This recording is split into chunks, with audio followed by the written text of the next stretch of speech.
Welcome to Inside New Albany Football with Coach Cody Stubblefield. I'm Jody Walls. I'm Brady Brock. We're with Gumtree Mortgage here in New Albany over on Starling Avenue. We specialize in home financing needs, whether it's a purchase, a refinance, or new construction. And we're super passionate about trying to help you find the home of your dreams, help you get it financed, just like this one right here. Go Dogs. Go Dogs. Take heat, take heat, take heat, take heat, take heat. Let's go, let's go, let's go. Let's go. Yeah. Yo. Big brr. Yeah. Brr, brr, brr, brr, brr. Let's go, let's go.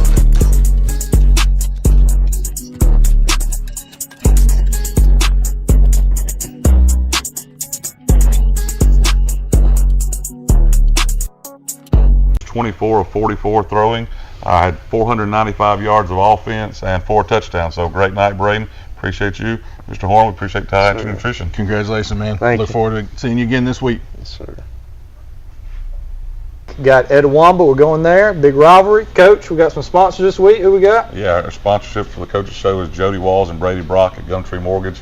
They've been doing the show for a while now. We appreciate those guys, and so go see those guys for any of your mortgage needs. We're going to get into the Senatobia film and talk about it a little bit and look at Coach, what he expects for this week with Edwama. We'll be back shortly. All right, Bulldogs coming off a 48-32 loss to Senatobia this past week, Coach. Yeah, you know, Senatobia's a team. They're well coached. They've got a history of winning. I think those kids are used to winning. Scrappy group. Just got after us up front. I don't think we matched their physicality as well as we needed to. So that's a challenge for us moving forward. They played a good football game. Got to give those guys credit. They came out, wanted it, and did a good job. So we had chances, moved the ball well on offense, but didn't convert late in the game when we were near the goal line. So, in a shootout like that, you got to keep converting. Kind of opened up with a bang, 100-yard run, a kickoff back for a touchdown. Kind of a little controversy. He actually, I thought, stepped into the end zone, and not really sure what the ruling is on that. But well, if they've got any part of their body in the end zone, it's supposed to be a touchback. That's what I thought. Would have liked to get that call back. I don't think they got it right. And then later, we did the same thing. We had a guy with the foot in the end zone and brought it out, and they let it go too. So, would have liked to have that one back. Regardless, special teams got to play better. We had guys right there to make the tackle. You watch film, we're wadded up right there, and we don't make the tackle. We got a lot of confidence in our special teams unit. Coach Kerbo does a good job with them. Kickers and guys are really good. And we were in position and just did not make the play. That guy broke a tackle, got through there, and went on and scored. So not how you want to start the game. We need our special teams to be better than that. They were better in week 1, did a really good job. We've got to be better this next week against Itawamba than we were Friday night. New Albany's first drive ended up with a turnover and down, so that kind of put us behind the 8 ball again, give them the ball back, and then another quick score by Senatobia. Yeah, we kind of got going later on offense and did a good job, but early and late in the game we didn't convert on some 4th downs where we're trying to score, trying to get in there. The first one was kind of a shot. We've been really good at that Bulldog package, bringing 2 linebackers in with Landon Evans, Parker Skinner, and Cheese and Blissett, and just bringing some heavy guys in there for that package, and have been successful. Or later in the game, we're successful with it twice, but on that 4th and 1 when we needed it, we weren't. So we got to do a better job right there converting that 4th and short. Bulldogs finally get on the board with a 76-yard touchdown pass from Shettles to Cam Ray. Cam was excited the first week. He wasn't excited because he didn't catch one, but he was excited this week because he actually got 2. Well, a big part of us playing that spread offense is we've got a quarterback that can do things. He had a special night, did really good, extended plays, but we also got receivers that we have confidence in. Cam Ray is one of those guys. I think we had 3 guys over 100 yards receiving on the night. Based on that's why we run what we run, trying to get the ball out of Braden's hand quick, trying to extend plays, and then letting those guys do some work after they catch the football. Bulldogs jump on a Warrior fumble there in the first quarter as well, able to get back on the scoreboard again. Another quick strike, 38 yards from Shettles to sophomore Travion Scooter to get it. I thought we responded well right there. Got down, Cam bounced back. did a good job on that special teams play of Hicks getting on the ball after we kicked off and they muffed it. So had a couple big plays on special teams, one in their favor, one in ours, and both of them ended up being for points. But we responded well initially, and just needed to keep our foot on the gas later. I feel like you got it right now when DCs for other team, they look at your offense and like, what do you stop? They don't really have that stop, because you are every week we look at from Jamboree to Senatobia to Saltillo. There's a big player every week, a new big player. So that balance is going to really help us as we move along. When you run a spread offense, you're trying to you're spread because we're spreading out the field, but also we're trying to find matchups. We're trying to see where our guys best match up with theirs, if we can get a receiver on a matchup. If they're weaker in the box because they're spreading out, then Knox has a big night. So we're always going to try to find ways to run the football. It doesn't matter how we're lined up. But we talk a lot about our quick game being an extension of the run game as well. Whether it's throwing a hitch or a key screen or a flare, something Braden's trying to get the ball out quick is a high percentage to go along with the run game. We've still up front. I think we're decent up front. We've had some injuries there that have had some different personnel in. We've got Denver Fernandez playing center all week for us. But still are capable of running the football. You're going to see Braden need to run the ball more and more in the future. Find ways to run the football, create matchup, create advantages with the spread and with formations. That's kind of our goal on offense. Braden, the player of the week this weekend. In the second quarter, he gets 2 more touchdown passes, a 23-yard touchdown to Isaiah Simpson and an 8-yard pass to Cam Ray for like you say, Cam's second score of the night. Yeah, like I said, I think the second quarter, we matched him pretty well. Didn't finish like we wanted to right there at the second half, but offensively we played well. Some guys got open, some guys extended. Braden did a good job extending the play, moving the pocket, and just found guys downfield, and then those receivers made some good things happen. Yeah, I believe he had 6 different receivers catch passes this week, so that's good to spread the ball around. You talked about that the week before. We're wanting to do that. Yeah, we start with those front 4, but then you got LJ Dunham that can come in. You've got Trey King that can come in. Jay Boone can come in and play with slot receiver. You'll see guys like Aiden Burke, who's a 9th grader, come in and play. So a lot of guys that are capable of touching the football and letting good things happen. Open up the second half of getting the ball, but we carried down and unable to get a first down in their territory. Yeah, I think there were 2 stories. We needed to stop and play better defense. So obviously they scored too many points and had too many yards rushing, and so we didn't play where we needed to on defense. We weren't physical on the line of scrimmage, and we didn't tackle well. Offensively, the story was converting those times in the red zone where we moved the ball but didn't quite punch it in. So that was a big thing. Had some opportunities to get it in the end zone, just didn't take advantage of it. Tied at halftime. Bulldogs only able to come up with a field goal in the second half. Yeah, that goes back to that conversion. Punted the ball a couple times, went for it on 4th down a couple times, and just didn't find the end zone. Just got to play better the second half. Braden, 24 of 44 for 487 yards, 4 touchdowns, no interceptions for the game. Yeah, a good night for Braden. We've talked since then. We'd like for our completion percentage to be up around 70 every week. That being said, we don't typically throw the ball 44 times either. Right. And so, he gives us a chance. We've talked about that many times, just on whatever we're doing, Braden gives us a chance to be successful. And he did that Friday. Like I said, when you get down near the goal line, you'd like to be able to run the ball a little bit more effectively than we did. So we struggled there. And again, I think that goes back to kind of like we talked about the defensive line, physicality of our offensive line. They were getting after us up front a little bit. We need to be better there. Cam Ray had 7 catches for 125 yards and 2 touchdowns. Cam had a good night. He's an explosive player, can do good things with the ball. Just one of our better athletes on the football team. Multiple sport guy, just does a good job. He's been capable of doing that a lot. He's still capable. He'll be every week he's in the lineup. He's capable of doing that, having a big night. Isaiah Simpson, 6 catches, 166 yards and a touchdown. Isaiah's been over 100 yards, I think, every game so far. He's done a really good job. Yeah, Isaiah's one of our leaders. He does a good job for us. He's vocal out there at practice. He's probably one of Braden's favorite targets right there, whether we're running in routes and running dig, or whether it's something getting the ball to him quick. He catches the ball well and he can make plays. Physical guy. Trey King, 4 catches, 126 yards. Yeah, Trey's another one. He's subbing in there. For Isaiah, plays both of the outside receiver spots. Trey can run a little bit. Trey's one of our 100-meter guys, runs well. can put people in a bind with his speed. Trevion Scooter, 2 catches, 33 yards and a touchdown. Yeah, Trevion, he's an effort guy. He does things right, but he wants to be successful. He's going to outwork people. Gives great effort every play. Had an opportunity late in the game that we missed one that we'd like to have back. Ball's a little bit short and Trey's not able to make a play on it. That could have been a big play for us. Right. But Scooter's had touchdowns in two consecutive games, so he's a sophomore, young guy. So we're excited about seeing what he's doing. Struggled a little bit with the running game. Kylan Knox, 14 carries for 43 yards. Yeah, we came off that South Tilla game where he had a phenomenal game. We ran the ball on a tough box that night. This week was a little bit different. We just didn't have the success we wanted to there. Weren't as consistent as we would like to have been. He did some good things on flares and getting on the edge, but it was tough inside the tackles. And a lot of that's with the flow of the game. I mean, trailing and trying to score quick. Mm-hmm. I mean, a lot of that, you kind of had to change the offense a little bit to score a little quicker and get back on the board quick. And decisions to go for it on 4th down as well. When we've got a lot of confidence in Grayson. He did come in and kick that field goal. Had an opportunity to have kicked one later that could have certainly decided to kick it. I think that would have got us within a touchdown. I think we were down 10.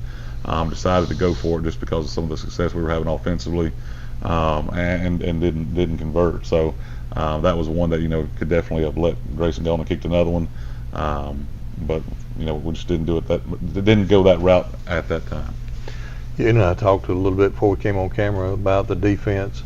It looked to me like we came out in a little bit different set, but you mentioned that we just walked up a safety. Well, we were trying to find ways to stop Buck Sweep. I mean, that was the primary play that they were running. They had a lot of success on it, where they're basically adding a tight end or H back to the box and pulling a guard, kicking out and turning up. And we were getting blocked on the defensive end spot, and they were getting those guys moved, and then they're getting up at our backers by kicking out and turning up. So just trying to do some things to create a problem for that, whether it's by adding big guys or by slanting or by blitzing, but just didn't have enough success doing that. You told me not to get into it too much, but number 6 gave us fits all night long. 6 had a tremendous night. I mean, I think he had a career night for himself. I think he had 5 touchdowns, a lot of yards, and they kept giving it to him. I think if you go back and look, a lot of that was off Buck Sweep, and that was the play that we had trouble stopping, and give those guys credit because there was no reason to do anything else, and they kept doing it. So 6 had a phenomenal night. Will Hardy, the leading tackler again this week. He's got 21 on the season, 10 tackles versus Senatobia. And that's not a surprise for us. You come to practice, you're going to see Will give great effort, get after it. He's physical. He's not, by stature, he's not a big kid, but he's strong for his size. He's aggressive and he's physical. And you don't see him back up. He's going forward, and that's what we got to have out of all of our guys. You can't play on your heels on defense. You've got to be going forward, and you've got to be attacking the offense. Tyler Evans, 15 tackles on the season, 6 versus Senatobia. And Tyler's been a safety for us both games. You'd rather your safety not have that many tackles, but Tyler's done a good job cleaning up some plays. A guy that's a junior, hasn't played that much, but is doing a good job for us. Parker Hicks, 13 tackles on season, 9 versus Senatobia this week. Parker was a guy, he's playing that backer spot, and he's a guy that can play in the box, can play in space. Parker's one of the guys that we gotta have a good game out of. Parker Skinner, 13 tackles on season, 5 versus Senatobia. Parker's another baseball kid, linebacker guy for us. Parker's played since he was a sophomore. We've got to play a little more downhill at those linebacker spots, but Parker is, he's a linebacker, and he's definitely got a lot of tackles so far. Cheese, you mentioned him last week, and kind of watching him, he has another 5 tackles this week against Senatobia. I think Cheese is one of our bright spots on defense. I think he's played a lot last year at a high level. He gives deep offensive problems a lot, whether he's slanting or whether he's shooting a gap. But Cheese is a good player for us, and he's one of our leaders on defense. Jalen Nesbitt and Chandler Blissett, both with 8 tackles on the season. Both of those guys had 3 tackles against Senatobia. And Chandler's guy's playing a lot of defensive end right now. He's a senior. He's done a lot of stuff on offense. He plays some tight end play for us. He's played guard, tackle for us in the past. But Blissett right now he's found a home at defensive end, and that's where he's helping us right now. Got anything, Coach? It was the response. It was an exciting game. I mean, it was again, like Saltillo game, we could have laid down. We didn't lay down. We kept fighting. We kept scoring. The guys kept competing. That was exciting to see. I know on the coaching side of things how bad that week sucks for you in a coaching staff, but there is a lot just on the outside looking in, a lot of positives that we can bring from Friday night that's going to have a great season. Like I said, I think we responded. I think there were some bright spots on special teams. There were some things that weren't great. I think that was a good football team that we went and played. A very talented running back, like you said, that's going to impress people the rest of the season. And I think it gave us an opportunity to go back and reflect and figure out where we need to make some changes and whatnot. Would certainly rather that happen early in the season than late, as far as whether we're changing up defensively or what adjustments we're making on special teams or offense. So it gives us the opportunity to go back and reflect. I do think we kept competing. We got after it offensively. We struggled making that adjustment on defense, trying to find a way to stop it. Obviously, he had a great night. So post game, it gave us an opportunity to reflect and make some changes, and so we're excited about what we've done. All right, want to welcome everybody back into the New Albany football, inside New Albany football with head coach Cody Stubblefield. This week we got Itawamba. Edwama, Coach Hoots. Last year we kind of got that monkey off our back, finally beating them. I believe it had been 13 years since New Albany had beaten them, and we got tired of hearing that. We heard it, heard it for 6 years since we were here. But that goes to the credit of what they had done, right? They've been a program that has been really good. Coach Hoots has done a tremendous job. But we think we've raised our program to a bar where we're out there, and we don't show up expecting to lose to them anymore. So excited about that. I think we come into Friday night thinking that we can beat them, knowing we can beat them, and expecting ourselves to be the better team on the field. Actually got them twice last year. Right. In regular season 38-21, and then in the second round of the playoffs, Bulldogs come up with a 40-30 victory. Been a tough place for the Bulldogs to play. Like you mentioned, the last time we won in Fulton was 2011. Beat them 20-7. An overall series with Before last year. Yeah, that's right. Yeah. I mean, like I said, that just goes back to the program that they've had. They've been, if you go look, Coach Hoots got 80-something wins over his career. They went a long time having 9, 10, 11 wins in a season. Right. They've struggled the past couple of years. They haven't been that same team, but know that they've got athletes coming that are doing a good job. And I think his son's a quarterback this year, and so he's, we talked to him earlier in the week. He's a kid that's been at practice since he was 10 years old, seen every practice. So they've got a guy back there, that can handle the game and knows what to do. I hadn't really watched film on him yet, but he can sling a baseball, so I'm going to say he could. Big kid, I'm going to say he can throw that football. We've talked about him, 6'2", 190. He looks bigger than that on film. I don't know exactly where he measures, but a big kid back there that can manage the game. Coach Hoots, you mentioned him. He's been there 11 years in Senatobia or in Itawamba, so that brings a lot of stability to your program when you've been there that long. You've been here with us 8 years as well. Yeah, like I said, Hoots has done a good job. Guys on his staff have gone to be head coaches other places. I know Chris Walters at Houston is the head coach there now. But Hoots, like you said, brought stability, brought purpose. I'd say, you put a system in place and a program in place, and you just go to work every day doing it. It gets better and better and better. And so that stability he's brought has been tremendous for him. Great coach. They opened up the season versus Caledonia. Were able to win that game 27-16. They had 28 carries for 128 yards rushing. Passing wise, 12 of 19 for 187 yards and 2 touchdowns. Then the next week they came in and got beat by Corinth this past week 38-21. Yeah, I think what you're going to see primarily on offense, you're going to see number one is their running back. They're going to try to find a way to run the football. They're going to do that. But they can spread it out if they want to with Hoots at quarterback. So got a number 2 that's a receiver that's a good player for them. So offensively they can be multiple, but they're going to line up and try to run the football first. Yeah, Hoots, quarterback, you mentioned he was the coach's son, 12 of 19, 187 yards, 2 touchdowns. A couple of wide receivers, number 2, Wilson, and Casimir, another wide receiver. Both of them have called about 10 passes on the season. Yeah, 2's the guy that's going to stand out. He's a 6'1" kid, 180 pounds, somewhere in there, but just a physical kid that plays both sides of the ball for him. He'll play corner and safety, and he'll play receiver. But we'll need to know where he's at, and then we got to make sure we stop the run. They'd rather run the football, so we want to force them into throwing the ball and in passing situations. They're kind of similar to the New Albany, only about 9 or 10 seniors on the team, it looked like. Yeah, got some young guys sprinkled in there for sure. Just some, like I said, a good team with some athletes that can hurt you if you're not careful. I know they returned 5 offensive starters from this past season's team and 8 on defense as returning starters. Yeah, I think defensively they're a solid defense. You know, it all starts up front. We say that every week. But we've got to make sure that we get hats on hats. At nose, they're a big kid. It's number 72, I think, 6'3", 320 pounds. So our guys are going to have to make sure they get movement there first. It starts there. They run a 3-4 defense, so there's 4 linebackers roaming around every play.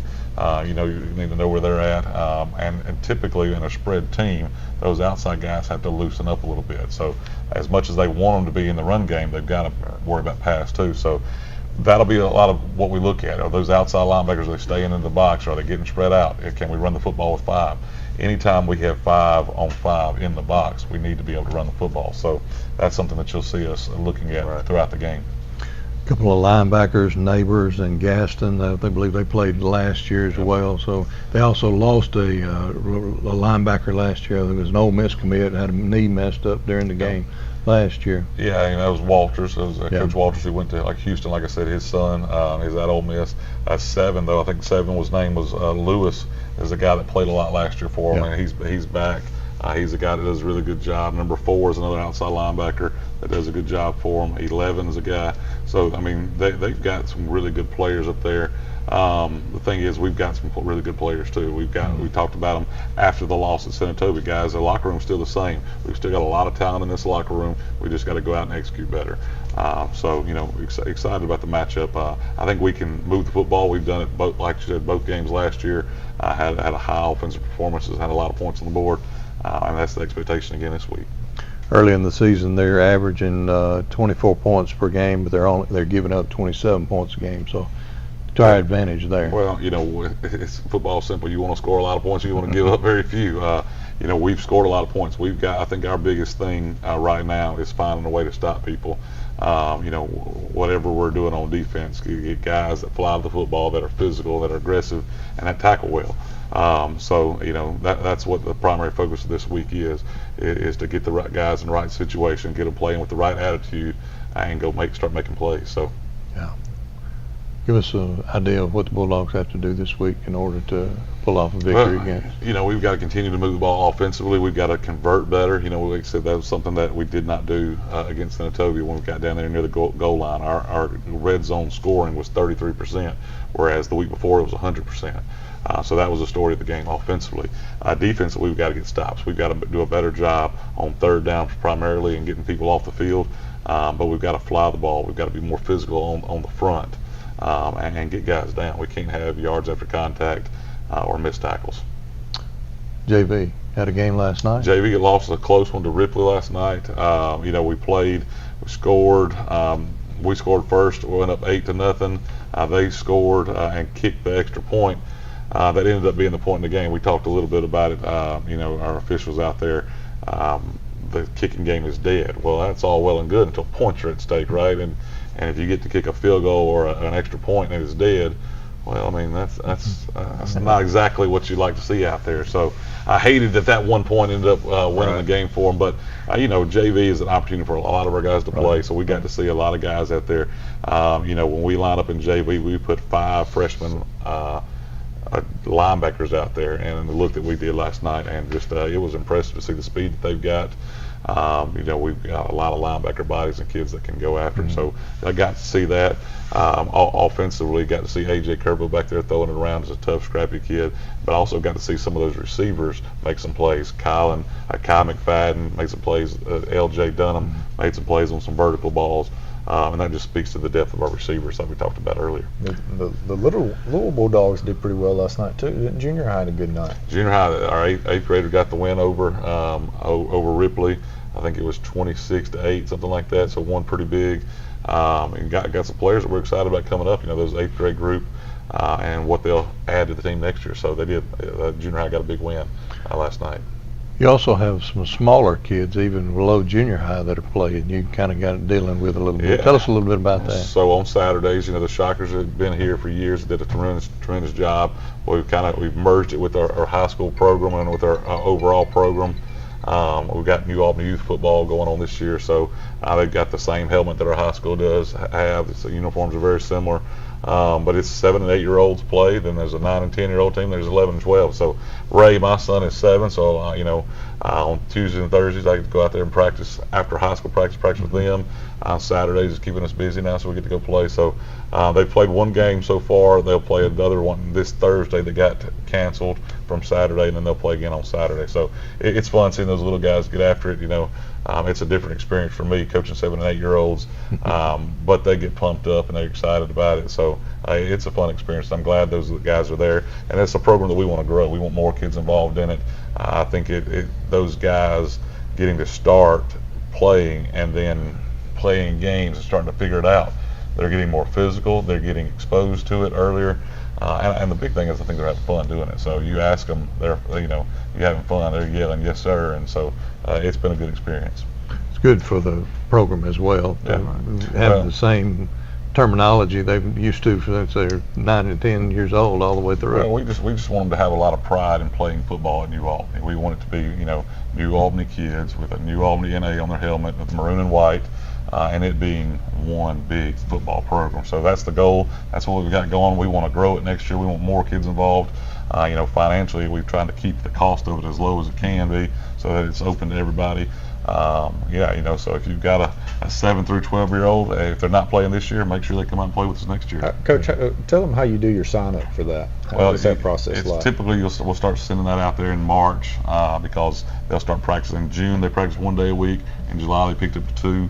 Typically they're practicing 2 days a week right now, playing on Saturdays. But we'll start putting a lot of stuff out in March. We also sent flyers out to the elementary school, so we'll definitely make sure we get the word out. So if they're not playing this year, like I said, look out for it and make sure you join us next year. Yeah. I don't know if y'all know this, but I'm from Itawamba County. Oh. I might have went to Morville, but I know those jokers are going to be at the coffee shop all week this week. They'll be watching this show talking about it, and I'll tell the public, I like beating Edwama. So, Coach, I get a little bragging rights. We go back home. We get that win Friday night. We're going to make sure you're taken care of at the coffee shop, I promise you. I need it. So, well, great week, exciting week. We always love playing Edwamba. It's a great environment. I think, Coach, I talk to my guys a lot.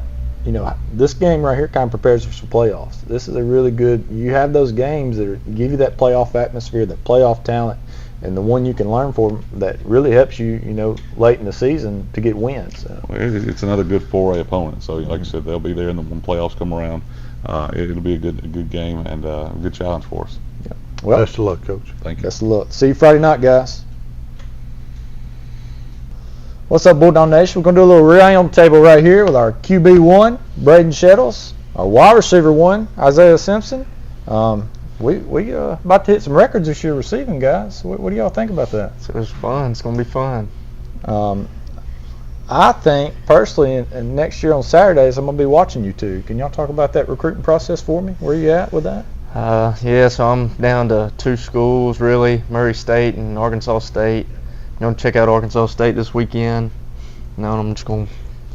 What about you, Simpson? It might not be happening yet, but once this huddle gets out there, we're going to have some decisions to be made. I don't know if you realize that yet, but it's about to be happening. I try to hit my aiming point, set my goals for each game, and by the time that happens, I'll have a recruiting process going for me. Well, we're excited about this year with you guys. We're excited about the future and watching you guys on Saturday. We're keeping Shettles here. He's going to make it through here. We'll keep him from laughing too much. Let's talk about this passing game. Y'all have got a good connection. When it seems like trouble hits, we're not open, we start getting around the pocket a little bit, we seem to find this guy here. Talk to me about that. Is that something we do at practice a lot, or we just playing together so long? Been playing with each other since we were in 5th grade, so that connection's always been there, and it's just got better year after year, and he's got better, I've got better, and it's just connection's going to keep getting better. I don't think Stubb threw you the ball enough last year. I've been talking to him. I said we should have. Yeah, it was something like that, but I didn't too much focus on that. I focused on myself personally, and I focused on getting open still. Right. So I got that chance this year. You had a few mosses last game. We caught one pass. You wrapped around him there, and then we had a low. Shettles didn't give you the best target there. Yes, sir. Real low and on the run. That was a good one there. The hands, you feel like your hands have gotten better? Yes, sir. Yes, sir. They gotten better with Braden over the weekends, putting in that extra work. I know a lot of times on Sundays y'all come up here and throw routes, right? Yes, sir, we do. Let's take a break. If it was 3rd and 12, it's 3rd and 12. Got 1 minute drill going. Okay, what pass route were you throwing? Comeback or Dr. Pepper. He's getting either one. Oh yeah, either one. So the comeback. Now I don't think everybody knows what Dr. Pepper is. I'm gonna go with post, but So slot guy has a post. Isaiah's going clearing out for Isaiah to run a dig. 1 minute drill, probably prefer the comeback so he can get out of bounds, but they stop the clock, moving the chains on first downs anyway. So when you got a play call, do you have? Is your progressions a 3-look progression, 4-look? typically 3. And do you automatically have your one guy pre-snap, or You got your pre-snap. Typically when we backside, your pre-snap. So you can either throw that or eliminate it immediately. Then you go to either it's a levels read, triangle read, regardless. so if I got Isaiah over there one-on-one, you have the choice to make him number 1 receiver in that moment? Oh yeah, he's one-on-one. We just want to take it all the time. I think I would too. You like that idea? Yes, sir. We usually talk that out. Like he said on our relationship, if he sees something he like, he always gives it to me. So let's talk about Itawamba a little bit. Y'all know I'm from Edwama. Did you know that? I did not. I thought you was from Morville. I went to Morville, but I was raised in Fulton. I could hear the drums play on football games. Yeah, so I need y'all to win this weekend. I Yes, go sir. back home, talk some smack to my family. I'm gonna talk y'all up. We talked about earlier in the show about them them old men at the coffee shops right now. Talking about the footballers, they big on that right now. So they'll be talking that stuff at that coffee shop. But tell me about Edwama. What do y'all look forward to that game? It's going to be exciting. It's going to be packed. It's going to be a fun night. Sir, every time we played Itawamba, it's always been tough. I remember freshman year they had Isaac Smith, which has always been fun. But they've been doing the same stuff, and I'm kind of used to it now, seeing what they do, and I'm just excited to get to play them again. It's always a fun game. How many pass yards receiving you going to have? By this game, whatever they give me, I'm typically going for 100 plus. I don't set it every time, but that's what I'm looking for. I think we're at what? I think you're 266. 275, 266, 266. almost 270. Yes, sir. That's pretty good. And then keep it up, get above that 1,000 receiving. We had Mr. Goods on earlier. His son has got the receiving record. For real? Taylor Good. Yeah, he's got the receiving record, New Albany. I'm pretty sure that's right, but I think he's got total yards receiving. So, Taylor, I think Isaiah's coming from you. I'm gonna shoot this out to him, let him know you're coming from him. Y'all got anything else for Friday night? No, sir. No, sir. I'm excited. Hey, we're proud of y'all. New Albany's proud of y'all. Y'all keep it up. Be leaders, and let's get this thing rolling. Yes, sir. One segment we like to do every week is a pick to click, and this is who you going to think is going to be the player of the game for offense. You're going to tell me who it is and their stat line. You're going to do offense. Tell me who's going to be our leading receiver or leading rusher and what stat line they have. And then Isaiah, you're going to tell us our defense. Who's going to be our top defensive guys? They're going to have so many sacks, so many tackles, interception, whatnot. Okay? Y'all got a second? Y'all ready? Yes, sir. Who you got for offense this week? I got to go with Isaiah. I think he's going to have 8 catches, 172 yards, 2 touchdowns. 172. That sounds accurate. All right. I got Jalen Nesbitt for a pick, interception. Then I got him leading probably 9 tackles. 9 tackles. For the All right, Nesbitt. We looking for it. That's your pick to click. Can't wait for Friday night. Thank you.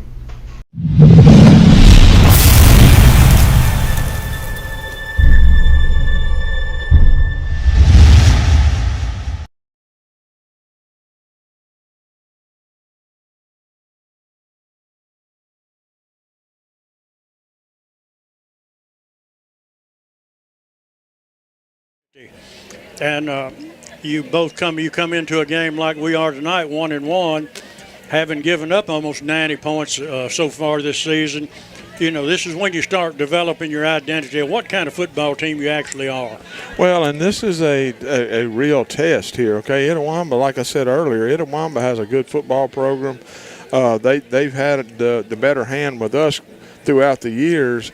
And this is one of those games right here. You got to step up, play physical, because you watch Itawamba on film, and they do play physical. So I think you're right, Kurt. I think we're going to find out what kind of football team we got tonight. David Good is joining us once again tonight down on the sideline. He's just got the starting lineup from Coach Cody Stubblefield, head coach of the New Albany Bulldogs. David, take it. Thank you, Kirk. Yes, sir. We got the starting lineup sponsored by Baptist Memorial Hospital, Union County. First for the offense tonight, starting at left tackle, wearing number 75, a senior, 6'6", 285 pounds, Emmanuel Tucker. The right guard, the left guard. Let's start on the left side. Wearing number 51, a senior, 5'11", 250 pounds, Isaac Anderson. The center for the Bulldogs, wearing number 74, a junior, 5'9", 325 pound, Denver Fernandez. The right guard, wearing number 79, a senior, 6'2", 320 pounds, Sam Morton. And the right tackle, wearing number 68, 6'4", 285 pound sophomore, Carter Voles.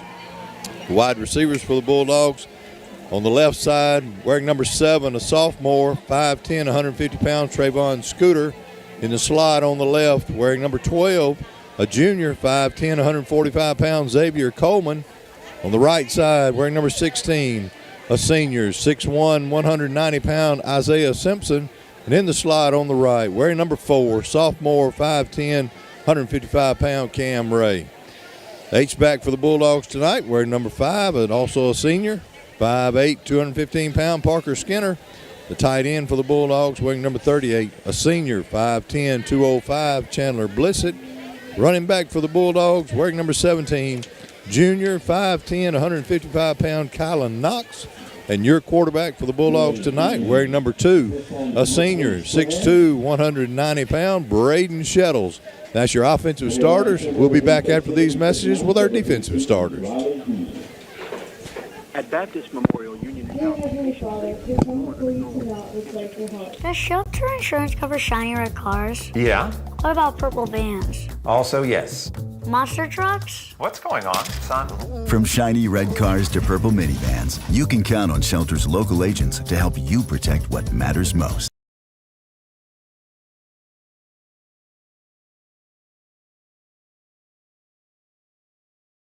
Reason number 8 to bank at BNA, the technology you demand. We work hard to bring you the latest in banking technologies that make your life easier. Free ATMs, mobile banking, online bill pay, and more. BNA Bank, the bank for Northeast Mississippi. Farm Bureau Insurance's commitment to Mississippi has never wavered. We believe that your family is part of our family. Protecting our families with local agents and adjusters, offering great rates and handling fast, fair claims has always been our pledge. See Hayden Basil at Farm Bureau of New Albany. Hayden Basil is here for you. Let's go Bulldogs.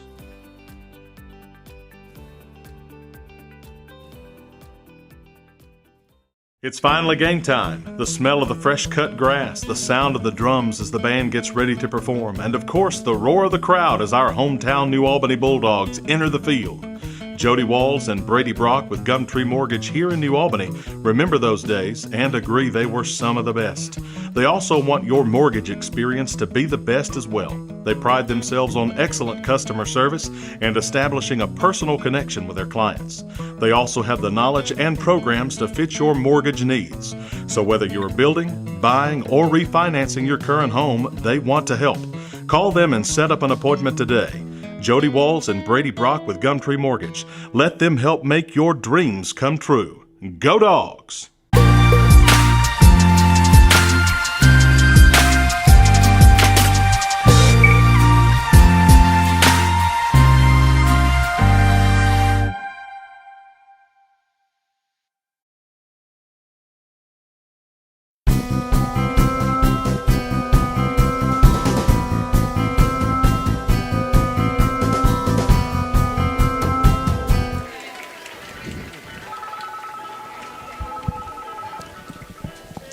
All right, take it away. All right, we're ready for our defensive starters tonight. Left end for the Bulldogs, wearing number 38, a senior, 5'10", 205, Chandler Blissett. At the nose guard position tonight, wearing number 70, a senior, 5'11", 285, Jackson Howard. The right end, wearing number 3, sophomore, 5'9", 175 pound, Donovan Simpson. Linebackers for the Bulldogs tonight, starting on your left side, wearing number 24, a sophomore, 5'8", 155-pound Will Hardy. Also on the left side, wearing number 5, a senior, 5'9", 215-pound Parker Skinner. In the middle for the Bulldogs tonight, wearing number 20, a junior, 6'2", 190, Landon Evans. And the linebacker on the right side, wearing number 22, a junior, 5'9", 195-pound Parker Hicks.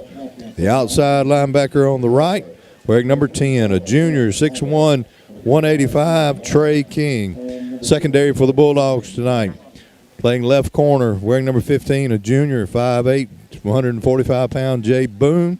Free safety for the Bulldogs, number 21, junior, 5'10", 165-pound Tyler Evans.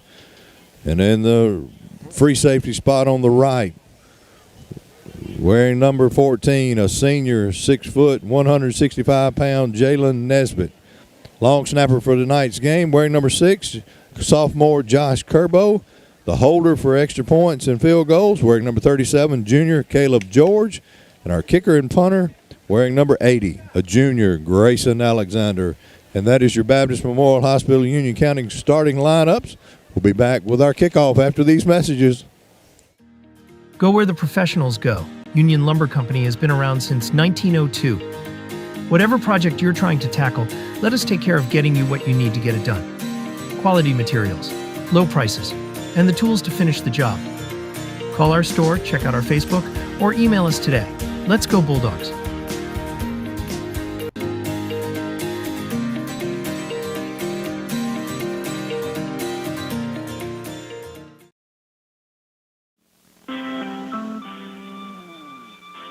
George's Restaurant, the home of the best chicken in town, located on Highway 15 South. Be sure and try their famous strawberry biscuit. It's a homemade biscuit with ice cream and strawberries on top. Remember, George's says, invest in America's future. Buy American-made products. Go by and try the local favorite, George's Restaurant. All right, take it away. All right, we're back here in Fulton at Itawamba High School, getting ready for the kickoff between the Bulldogs and the Indians. This kickoff and all kickoffs is brought to you by Northeast Mississippi Community College. You can watch Northeast Mississippi Community College sports from the first serve of volleyball this season to the final out of baseball and softball to everything in between on NEMCC.TV. You can download the NEMCC TV app on Roku, Amazon Fire Stick, Apple TV, or you can visit NEMCCTV.com. Visit NEMCCathletics.com for upcoming schedules for each of the 11 athletic programs. The football team for the Tigers last night started out 3-0 with a victory over Mississippi Delta 24-7. The next up, they play at Holmes Thursday night. Kurt, we had the toss. The captains for the Bulldogs tonight are number 2, Braden Shettles, number 38, Chandler Blissett, number 24, Will Hardy, and number 16, Isaiah Simpson. The Bulldogs did win the toss, and the Bulldogs elected to receive the football, so we're going to have the football to start this game. Well, a week ago we won the toss, I think, and deferred to the second half, and the opening kickoff was returned all the way. So I guess this time Coach decided, let's get that football, get our offense on the field, and see if we can march down the field and put some points on the board. David's right down on the sideline with the team, and David, you know, it seemed like the guys are awful focused tonight. Yeah, this is a big ball game for the Bulldogs tonight. We need to get back on the winning track. I know they've had a great week of practice this week, and got a good group of fans here tonight to watch the game as well, so need to put on a show for them as well, guys. Coming back to you, I don't know if I hadn't got an injury report or the Bulldogs got anyone that's not available tonight. I noticed that Cooper Wallace is not dressed out, and they had an offensive lineman, I believe, that's not playing, that had some surgery earlier this week. Coleman that started the first of the game of the year at center, but I think he's out as well. And he's also, really number 3 is not dressed. And Coleman was really doing. But number 3 is wearing just his jersey, no uniform tonight. Coleman was really doing a nice job in there at center that first night and got injured, and hopefully he has a speedy recovery. Trice is one of the big backs for Itawamba. They'll bring him in when it's a short yardage situation for sure, and you just got to keep your eye on him all the way. Cam Ray will get back deep for the Bulldogs, along with Jay Boone. They'll line up along the 5-yard line as they anticipate getting this football game underway. Itawamba's lined up, ready to kick it. Officials are about ready to signal, let's go. It's turned out to be a real nice night here at Fulton. Comes forward, and we are underway. Pooch kicks it down around the 25-yard line, fielded right there, and takes one step, voids one tackler, number 26 for the Bulldogs. Picked about 5 up on the return. That's Dixon. Caught it at the 25, out to the 30 with the return. Bulldogs got good field position to start this football game. Yeah, Dixon's a freshman for the Bulldogs, and he received that. A lot of times with those pooch kicks, you'll fair catch him, but he actually caught the football, able to get us a little bit of yardage. Going to have first down at the 30-yard line. New Albany High School marching band made the trip tonight, and boy, we got to watch them last week at halftime. What a job they did. Yeah, as always, did a really good job. Shettles will work with 2 receivers left and right. The right's the wide side. Now he sends Knox in motion. Back to pass, fires it in the middle. Had a man Cam race open and undershot him just a little bit. It'll go incomplete.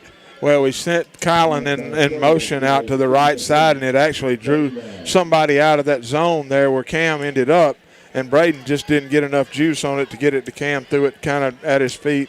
2nd down and 10. Just underway from Fulton. Shettles back to pass, fires it out in the flat, completes it to Scooter. Across the 35, stays on his feet to the 39-yard line. It'll be a gain of 9. It'll bring up a 3rd down and 1. And Bulldogs trying to work that short passing game early and bring this secondary up. Well, that was a quick out to Scooter that time, and Braden put it right on him. Good job there by Scooter to get a little bit extra yardage there. And Bulldogs, as you said, 3rd down and 1 right here. Shettles will keep 2 running backs in the backfield. Set one to his left and right, respectively.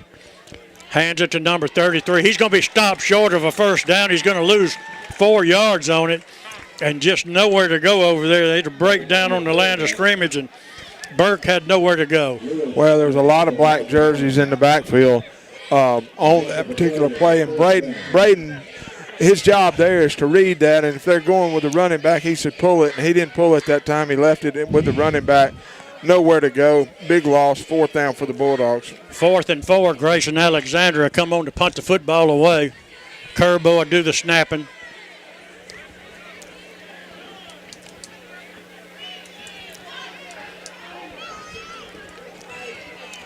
Got a great snap.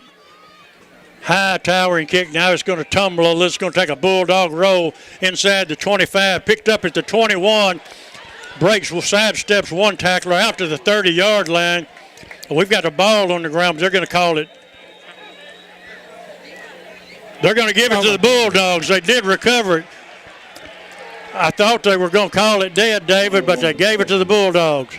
Yes, sir. Coaches were calling it here on this side of the field. I'm sure they weren't calling it on the other side of the field, but was a fumble. Bulldogs jump on it. Great job by the Bulldogs here early in the ball game. Couldn't tell, Kurt, who it was for the Bulldogs that came in and made the hit. The young man for Itawamba actually thought about not picking it up, and it was rolling, and he made that decision to pick it up, and obviously it was a good decision for the Bulldogs. They get a break, they being the Bulldogs. 1st and 10 at the 30-yard line in Itawamba Indian territory. Bulldogs will stay with that twin receiver set and set Knox in motion again. Shettles keeps it straight ahead. He got 1 yard, and he's hit hard. It'll be 2nd down and 9. Give him 1 on it. Yeah, just a direct snap that time to Braden. Kind of a little delay there, a quarterback draw, and basically not a whole lot there, able to pick up about a yard. Are you kicking stands? 3 receivers go wide right. Scooter will be your lone receiver wide to the left.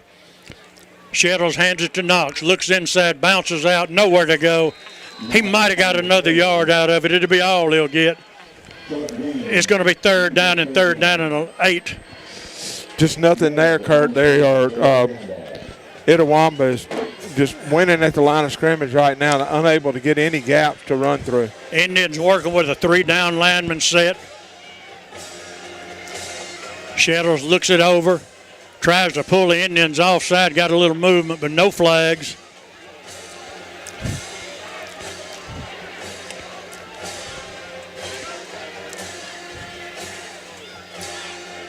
Back to pass, got all day long, pumps.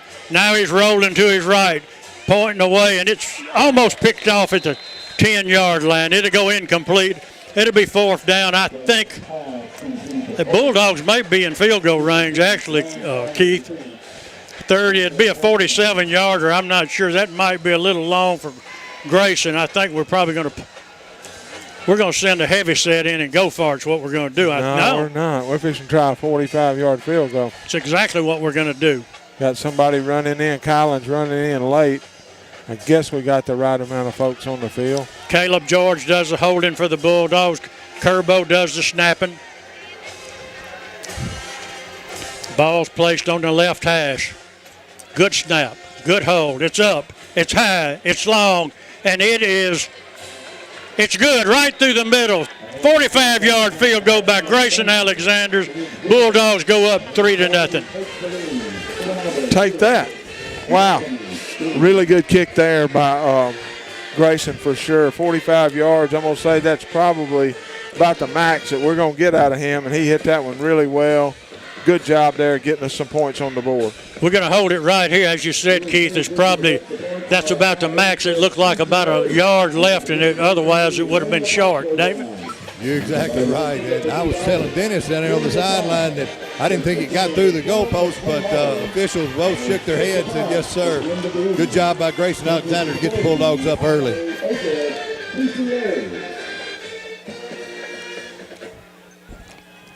Alexander will tee it up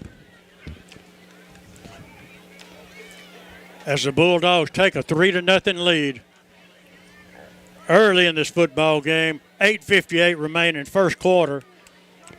Second possession of the quarter for the Bulldogs, and they put 3 points on the board.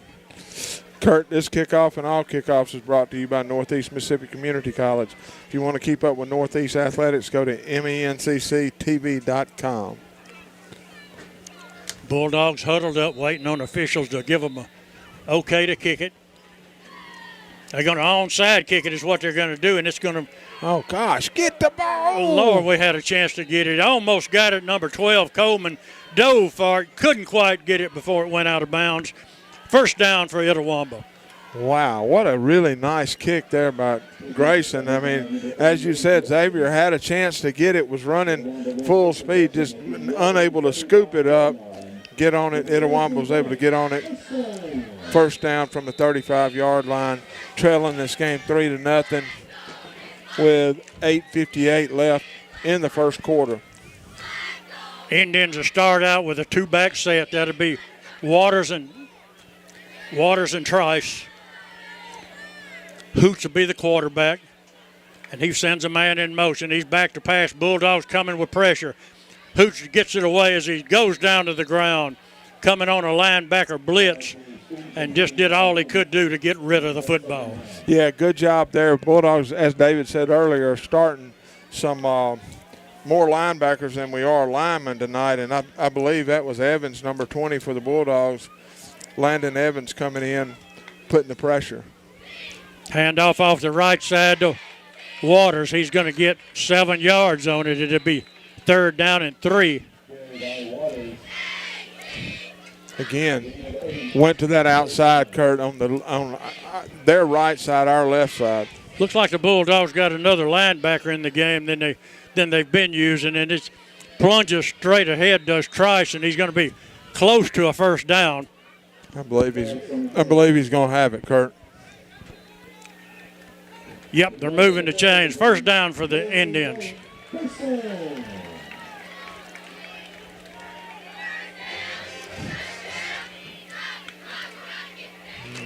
All sides on the Bulldogs, Kurt.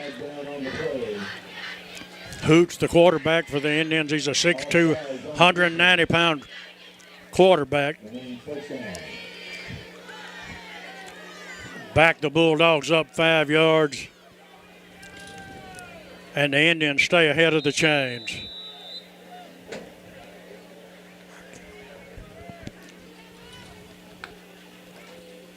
They give a handoff to Waters off the right side. This time nowhere to go, and Parker Skinner there, along with a couple other Bulldogs, make the play. Give him 1 yard on it. It'll be second down, a 2nd and 4. Good job that time by Parker getting in the backfield quickly, getting really before the exchange was really completely made.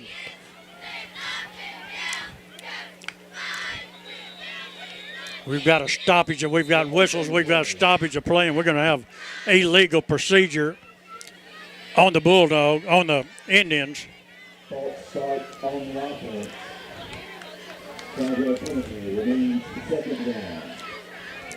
It'll remain second down. It'll be second down and 9.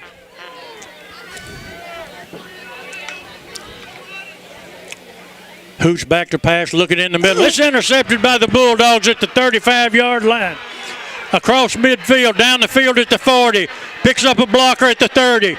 Cuts it back in at the 20, down at the 15-yard line, and that's going to be Jay Boone. And he played it perfect, Keith. Well, just a great job by the guys up front of getting pressure on the quarterback. Hoots threw the ball a little bit behind his receiver, but I'm telling you, Boone was right there on him, made a great play, and a really, really nice return. Get the Bulldogs great field position right here. Right at the 15-yard line, Bulldogs got excellent field position. Let's see if they can shove this thing in and go up 10-0. Kurt, this is where you got to be able to run the football right here. We got to be able to run this football in the end zone, give it to Kylan, and run right up the middle. Indians will stay with a 3-down lineman set. Handoff goes to Knox, and he's going to lose 3 on it. And just nowhere, you can't talk about the running back, Keith. They just nowhere at all to go. No, just nothing there. It was just a, again, trying to run it in the middle of the line of scrimmage there. Every time we've done that tonight, there's just been nothing there. Twin receivers left and right, 2nd and 11. Now Knox goes in motion, shuttles back to pass, looking. Throws it to the end zone. He's got a man. Oh. He's got Cam Ray for a touchdown. No, don't do that, Cam. What a great throw. Really good route there by Cam, kind of a wheel route running to the outside to the back pylon. And I'm talking about Braden dropped it right on him, right over the defender's head. Really nice pass. Can't throw it any better than that, David Good. That was an unbelievable pass, and the receiver made a break out here on the defensive back. As soon as he made that break out here, he just kind of came open right at the last minute, and Braden couldn't have thrown a better pass, dropped it right in there for him. Grayson Alexander in for the extra point. Caleb George holds. Curbo snaps it. Good snap, good hold, good kick, and it's up, it's high, it's long. And your Tallahassee Gourmet extra point is good. New Albany 10, Itawamba nothing. We'll be back in 60 seconds. Reason number 12 to bank at BNA. We are the bank for Northeast Mississippi. From buying a home to starting your own business, we are the team of local lenders standing ready to make your dreams a reality. BNA Bank. We are the bank of Northeast Mississippi. Reason number 12 to bank at BNA. We are the bank for Northeast Mississippi. From buying a home to starting your own business, we are the team of local lenders standing ready to make your dreams a reality. BNA Bank. We are the bank. Lux's Pizza. There's nothing like home, and there's nothing like banking at home either. It's just... Hello, testing.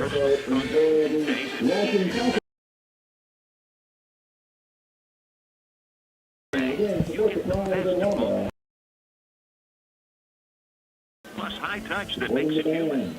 At FSB Bank, we want to help you achieve your financial goals while giving you neighbor-to-neighbor service that makes you feel right at home.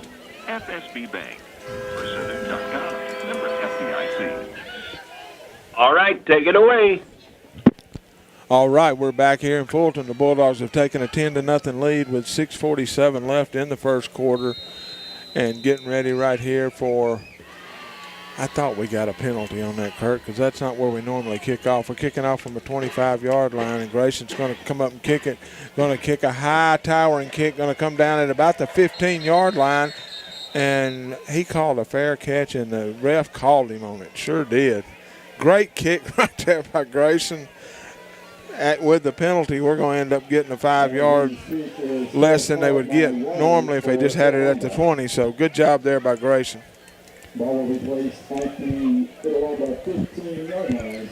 Indians have it at the 15-yard line. They trail this football game early, 10-0, as the Bulldogs have struck quick.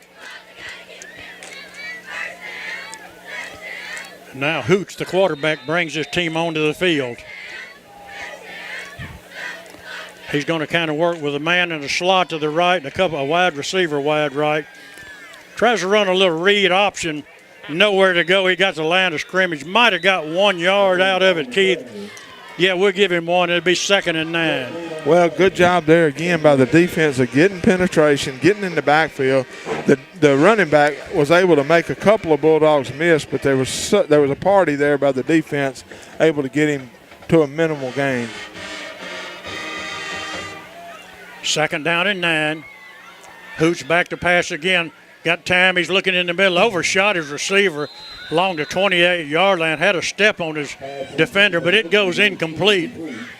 It'll be 3rd down and 9. Good job that time. Parker Hicks was getting pressure on Hoots, and I like what we're doing. We're bringing pressure. You know, if he can throw the ball and be the man, then, you know, they may beat us, but they're going to make him show that he can do it.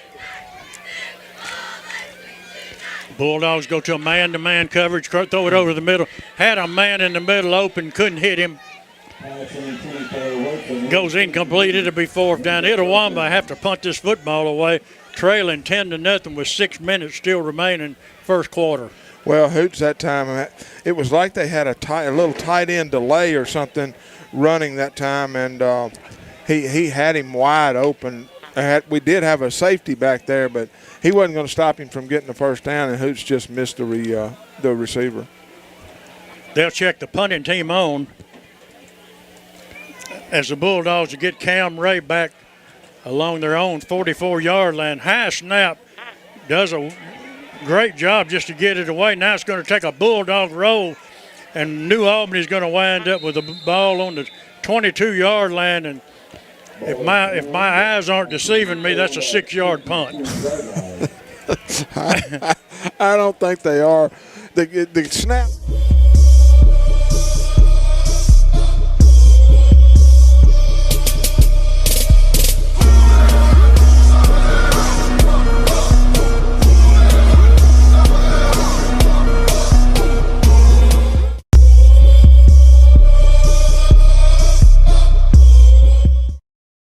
New Albany sports have always been a huge part of our lives, just like hearing is a huge part of your life.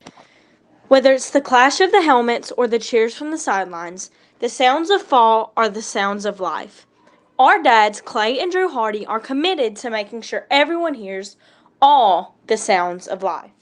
For our family, it's more than regaining your hearing.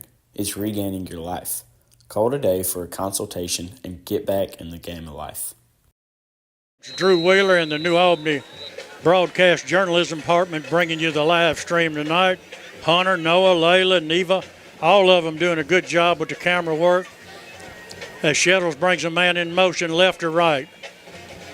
Tries to hand it to Knox. He breaks one tackle, still hit behind the line of scrimmage, nowhere to go. And almost could have thrown a flag for the guy not stopping there, Keith. Yeah, he was getting a little active. I think he thought he might be able to get the football. But again, just nowhere to go, Kurt. I mean, there's just nothing there.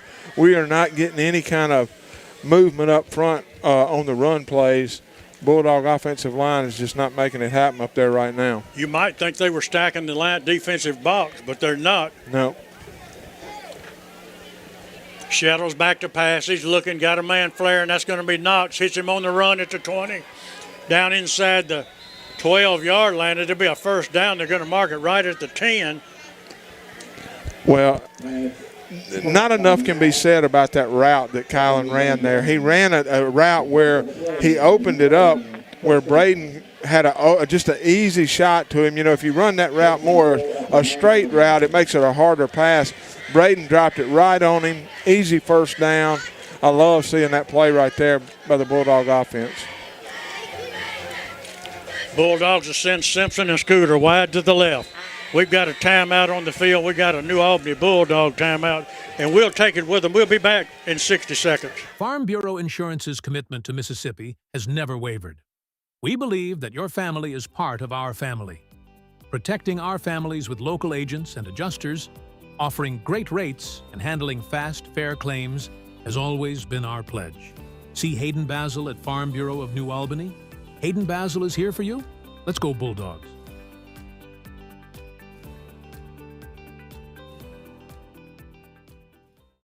At Metro Ford Auto Sales, we're more than just a car dealership.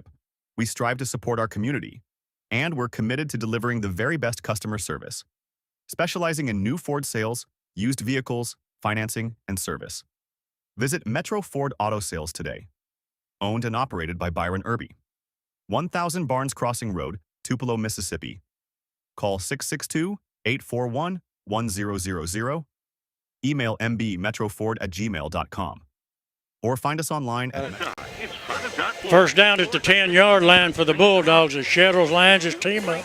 They've got the heavy set in the handed to Knox, and this time he plunges, got about 5 yards out of it. It'll be second down and 5. Goal-to-goal situation. Bulldogs cannot get a first down. Well, Kurt, you said it. We had the heavy package in there and pulled somebody from right to left to lead up through there and had a little bit more success than we've been having in the run game. It'll be second and 5. Handed off once again to Knox. Line of scrimmage. The line of scrimmage will be all. He'll get no gain. Just not anything there. I was down on the sideline. I may have said this on the air. If I did, I apologize. But I was talking to some guys that had read some articles from Coach Hoots, and he talked like his defensive line was one of the best he had around here in a long time. And I believe it so far in this game. They are really doing a good job up front. Going to be third down and goal to go for the Bulldogs, leading 10-0, 3:48 left here in the first quarter. Shettles worked with that heavy set in the game. Parker Skinner is up. Snap gets away all the way back to the 20-yard line. Shettles does all he can to get on it at the 21. It'll back the Bulldogs up. It'll be fourth down, and I would imagine we're going to see Grayson Alexander once again. Looks like that's what's about to happen here. It's going to end up being about a 38-yard field goal. And looked like from here, I couldn't really tell, but it looked like Braden was looking down the field and maybe just took his eye off the ball just a little bit, and it went back past him.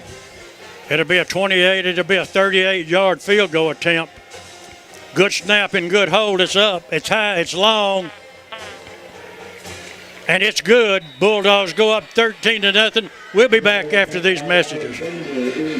Does Shelter Insurance cover shiny red cars? Yeah. What about purple vans? Also, yes. Monster trucks? What's going on, son? From shiny red cars to purple minivans, you can count on Shelter's local agents to help you protect what matters most.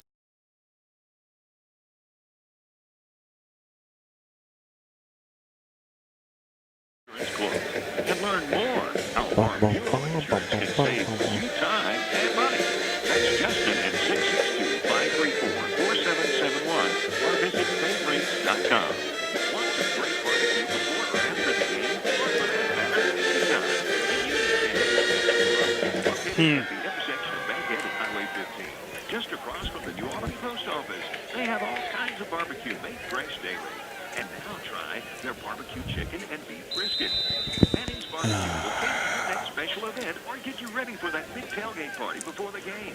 Just let them know what you need by calling 662-539-1472. Manning's Barbecue. All right, take it away. 2:57 remaining in the first quarter. Bulldogs lead 13-0. And Alexander's kick is on the way. It's a line drive type kick. It's going to be fielded at the 1-yard line. Stepped in the end zone, out to the 15, picks up a block at the 20, but taken out of bounds at that point by Jay Boone of the Bulldogs. They're going to mark it right at the 18-yard line. And I guess I'm going to have to go somewhere and get a clarification on this coming out of the end zone with the football.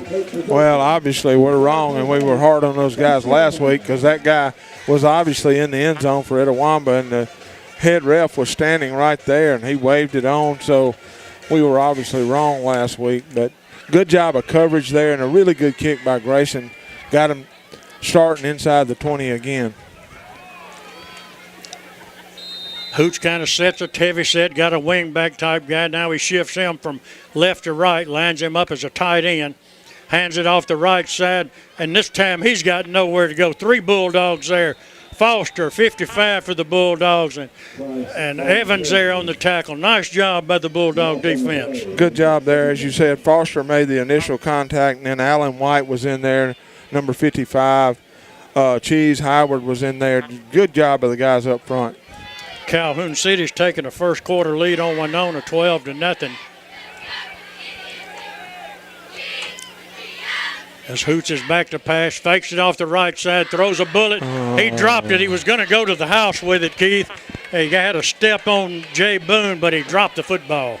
Well, just a really good pass there by Hoots. Hit him right in the breadbasket, as they say. And as you said, he was behind Boone. He was going to the end zone, just dropped the football.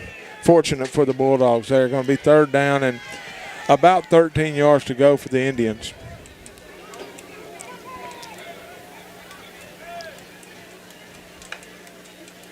Back to passes Hoots. This time he's got time. He's looking. He sets up. Now he's going to be taken down from behind by Blissett of the Bulldogs coming off of that right side of the defense. It'll be 4th down. The Indians will have to punt the football away. Good job there by the guys covering in the secondary. There's just nowhere for Hoots to go. As you said, I believe that was Blissett that got in there to get the sack. Good pressure all around. Good job by the defensive backs. Going to make them punt from inside their 10-yard line. Bulldogs should get good field position again here. Remember last time the snap was a little high. Bulldogs have got the line of scrimmage. They're coming and going to not get it, but not a good kick again. It hits and stops. The Bulldogs again are going to have good field position at about the 26. Looks like he's going to mark it at about the 28-yard line of the Indians. So, again, Bulldog defense did their job. Bulldog offense is going to get good field position once again. West Point's taking a 7-0 lead over Noxubee County. That's in the first quarter. And we'll have more scores for you as the game goes on, all brought to you by Chevron Shortstop, just across the street from New Albany High School. Well, Kurt, we've stayed on their end of the field. We need to get this thing in the end zone again like we did with Cam, because these field goals are impressive. Grayson is kicking, but we need 7 points.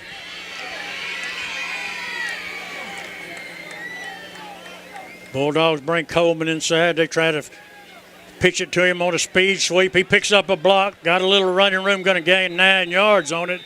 Be 2nd down and 1 for the Bulldogs, and a nice job of following his blocking by Coleman. You're exactly right, Kurt. I love that. We just hadn't had any success in the middle of the field, so we bring Coleman in motion, stretch Itawamba's defense out, and Xavier did a really good job of just waiting until the hole developed and cutting up in it, picked up big yardage. Be 2nd down, actually going to be 2nd and 2 for the Bulldogs, moving along the line of scrimmage. I think the Indians jumped into the neutral zone and give the Bulldogs 5 yards and a 1st down. David, the Bulldogs look like they really are a lot more focused tonight than they were a week ago. You're exactly right, Kirk. I've been very impressed with the first 3 possessions. We've had the ball, doing very well. Lines blocking okay. Need to get that kind of settled in a little bit more and get the running game started. 1st down at the 15-yard line. Completes a pass for about 6 yards. Couldn't see if that was Simpson, who that was completed to or not, Keith. Trying to see who it is. I think it was Simpson, Kurt. Just a quick out right there. Going to pick up about 6 yards on it. Bulldogs are moving again inside the Warriors' 10-yard line. We got less than 30 seconds left here in the first quarter. Bulldogs look to the sideline. We'll see if Coach Stubblefield decides to run this clock on down to end the first quarter. No, Shettles takes the snaps, hands it to Knox straight ahead, and once again, I think he lost a yard, Keith. There's absolutely nowhere to go. Just nothing in the middle of the field. I mean, we have not been able to run between the tackles at all, and I think you're right. He lost a yard there. And that should be the end of the first quarter. The Bulldogs lead the football game 13-0. Back after these messages, listen. Farm Bureau Insurance's commitment to Mississippi has never wavered. We believe that your family is part of our family. Protecting our families with local agents and adjusters, offering great rates, and handling fast, fair claims has always been our pledge. See Hayden Basil at Farm Bureau of New Albany. Hayden Basil is here for you. Let's go Bulldogs.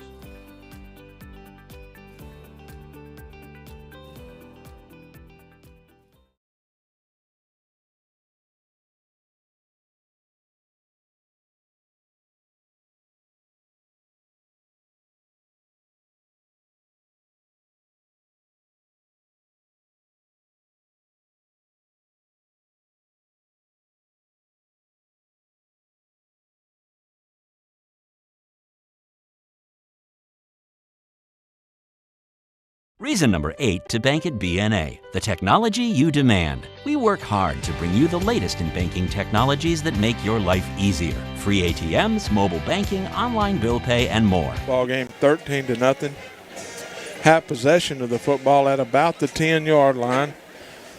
Third down and 5 yards to go, so the Bulldogs can get a first down here, Kurt.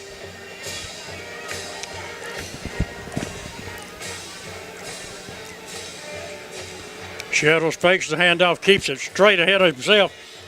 I believe he's got a first down inside the 5-yard line at the 4. Let's see exactly where they're going to mark it. It's hard to tell from our vantage point, but it appears to be right at the 5-yard line. He's about 1.5 yards short of the first down, guys. About 1.5 yards short. It'll be 4th down, 4th and 1. Bulldogs are going to go to it with a 13-point lead. Check Will Hardy into this football game as an H-back. Skinner in as an up-back. Shettles straight ahead. And I think he didn't get much, but I think he got enough for a first down. I believe you are correct, sir. First down, again, just straight up the middle there. We brought in the heavy package, had more blockers than they could handle. Braden just loaded up behind them, able to pick up a couple of yards. First and goal for the Bulldogs. Simpson will go wide to the left. He'll be the lone receiver over there, way out on the other side of the field. The Bulldogs stay with a heavy package. Shettles off the left side. He may have got in the end zone, and I believe he did. Touchdown for the Bulldogs. And the Bulldogs are going to go up 19-0 here with 10:45 remaining in the first quarter. And Keith, I don't mind saying it, so far the New Albany Bulldogs have absolutely dominated almost every phase of this football game. Well, I mean, good job that time. And we talked about we hadn't been able to run the football, and we just loaded up, brought extra blockers in, and Braden did a really good job of letting the play develop, finding the hole and getting in it and getting the touchdown. This extra point brought you by Tallahatchie Gourmet. The Bulldogs will go for 2 and they'll get it. Bulldogs go up 21-0 over the Indians. We'll be back after these messages. It's finally game time. The smell of the fresh cut grass, the sound of the drums as the band gets ready to perform, and of course the roar of the crowd as our hometown New Albany Bulldogs enter the field. Jody Walls and Brady Brock with Gumtree Mortgage here in New Albany remember those days and agree they were some of the best. They also want your mortgage experience to be the best as well. They pride themselves on excellent customer service and establishing a personal connection with their clients. They also have the knowledge and programs to fit your mortgage needs. So whether you're building, buying, or refinancing your current home, they want to help. Call them and set up an appointment today. Jody Walls and Brady Brock with Gumtree Mortgage. Let them help make your dreams come true. United, 700 Highway 15 South in New Albany. Phone 534-5071. That's United Funeral Service, New Albany on Highway 15 South. Voted best funeral home every year. All right, take it away. All right, we're back in Fulton. Bulldogs lead the game 21-0. Grayson Alexander comes up.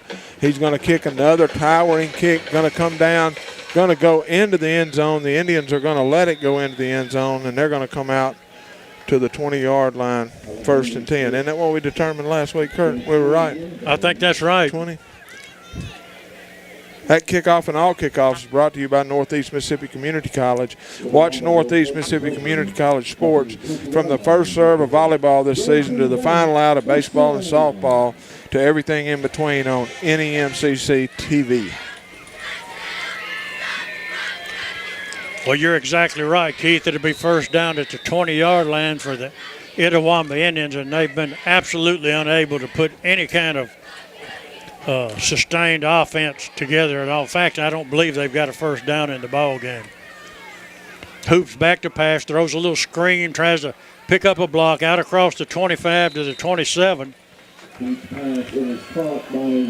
Just flared his back out and hit him immediately, turned it up.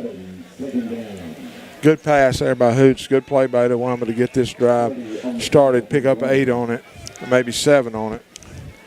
3 receivers wide to the right. Same thing, a little bubble screen. Receiver dropped it. It'll go incomplete. Kurt, we got Chevron shortstop calling in a score. Boonville leads East Union 14-0 late in the first quarter. Well. All right, Kurt, we got a 3rd down, and we got a, wait a minute, what we got going on here? Are they going to call some kind of penalty? No. Let's send it down to David. We got a little bit of confusion up here, David. Yeah, I think they were a little premature on that flag. They both were kind of fighting against each other, and they, fortunately for the Bulldogs, they called a personal foul against 44. But they were both kind of pushing each other around a little bit. I guess they always say the last man gets called. So anyway, but no harm, no foul. We'll get back to the defense now. Big penalty, big play right there. That's the biggest play of the game for Itawamba. Bring it out to the 42-yard line, 1st and 10. Indians hoop back to pass. He's under pressure, throws a bullet. Receiver wasn't looking. The ball was thrown kind of short anyway. It'll go incomplete, 2nd and 10. Yeah, it was short and low. I don't know. He had number 3 coming from the outside to the inside.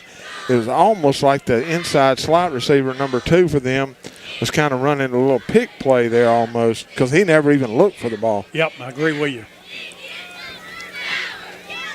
Bulldogs showing blitz off the right side. That's Hicks. He's got a man trying to get him deep. Overshot him, covered down there by number 21 of the Bulldogs, but had a step on him if the ball would have been there. Man, Parker Hicks that time was tackled to the ground coming from linebacker. Kind of thought we should have had a flag there, Kurt, but certainly could have. I saw the same thing you did. I think the Bulldogs mixing this defense up a little bit tonight and doing a good job of disguising what they're doing. And I think Itawamba's a little bit confused on what they're trying to do. Back to passes Hoops. Got a receiver right here at the 45-yard line in Bulldog territory. If they give it to him, and they do, it'll be a first down. And I think that's the 2nd first down of the night for the Indians, and the first one was on a penalty. Well, I'm telling you, that was a really good throw. I'm telling you, Hoots he's made some bad throws, but, boy, he's made some good ones too. That was a nice out route. Just put it right on the money. Throws that same bubble screen out there, and results about the same. This time the receiver caught it and going to lose about 4 yards on it. I don't know where they're trying to set something up over there and get that secondary coming up too quick and go deep or what, but I don't really think the play's going anywhere if it doesn't look like it. It looks like we've got defenders there every time. Yep. 3 receivers to the left. Hoop back to pass. He's under pressure. Dumps it off to his running back, and it goes incomplete. Well, good job that time by Hardy. That was Evans. I'm sorry. Evans getting pressure on him, and Parker Hicks was Parker Skinner was there to make the play. Parker's helmet came off, so he's going to have to go out for a play. Good job there covering 3rd down and long for the Indians right here. 3rd and 15. 9:35 remaining. The Bulldogs in the first half Bulldogs lead 21-0. Hoop back to pass under pressure. He's got had a man open again, kind of in the middle, but overshot him. He was covered by number 21 of the Bulldogs. It'll go incomplete. And here comes the Indians punt team again. That was Tyler Evans back there playing safety for the Bulldogs. And I think if Tyler would have looked up just a little quicker, he might have had an interception there. He was running. He had a good job of playing defense there. Good job by the defense as a whole. Again, going to make them punt with 9:31 left here in the second quarter.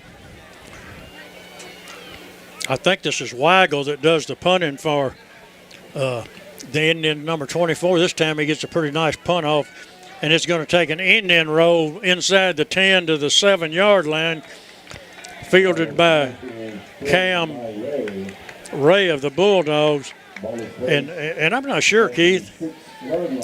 He called a fair catch and it rolled, and you can still run it, can't you? I don't think so when you call a fair catch, but I don't really. I think he's standing there with the ball live when it. Yeah, I thought he could be hit, but I don't know. Obviously.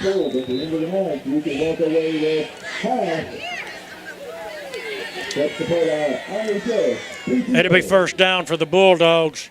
Lead this football game 21-0 with 9:22 remaining in the first half, waiting for your game day barbershop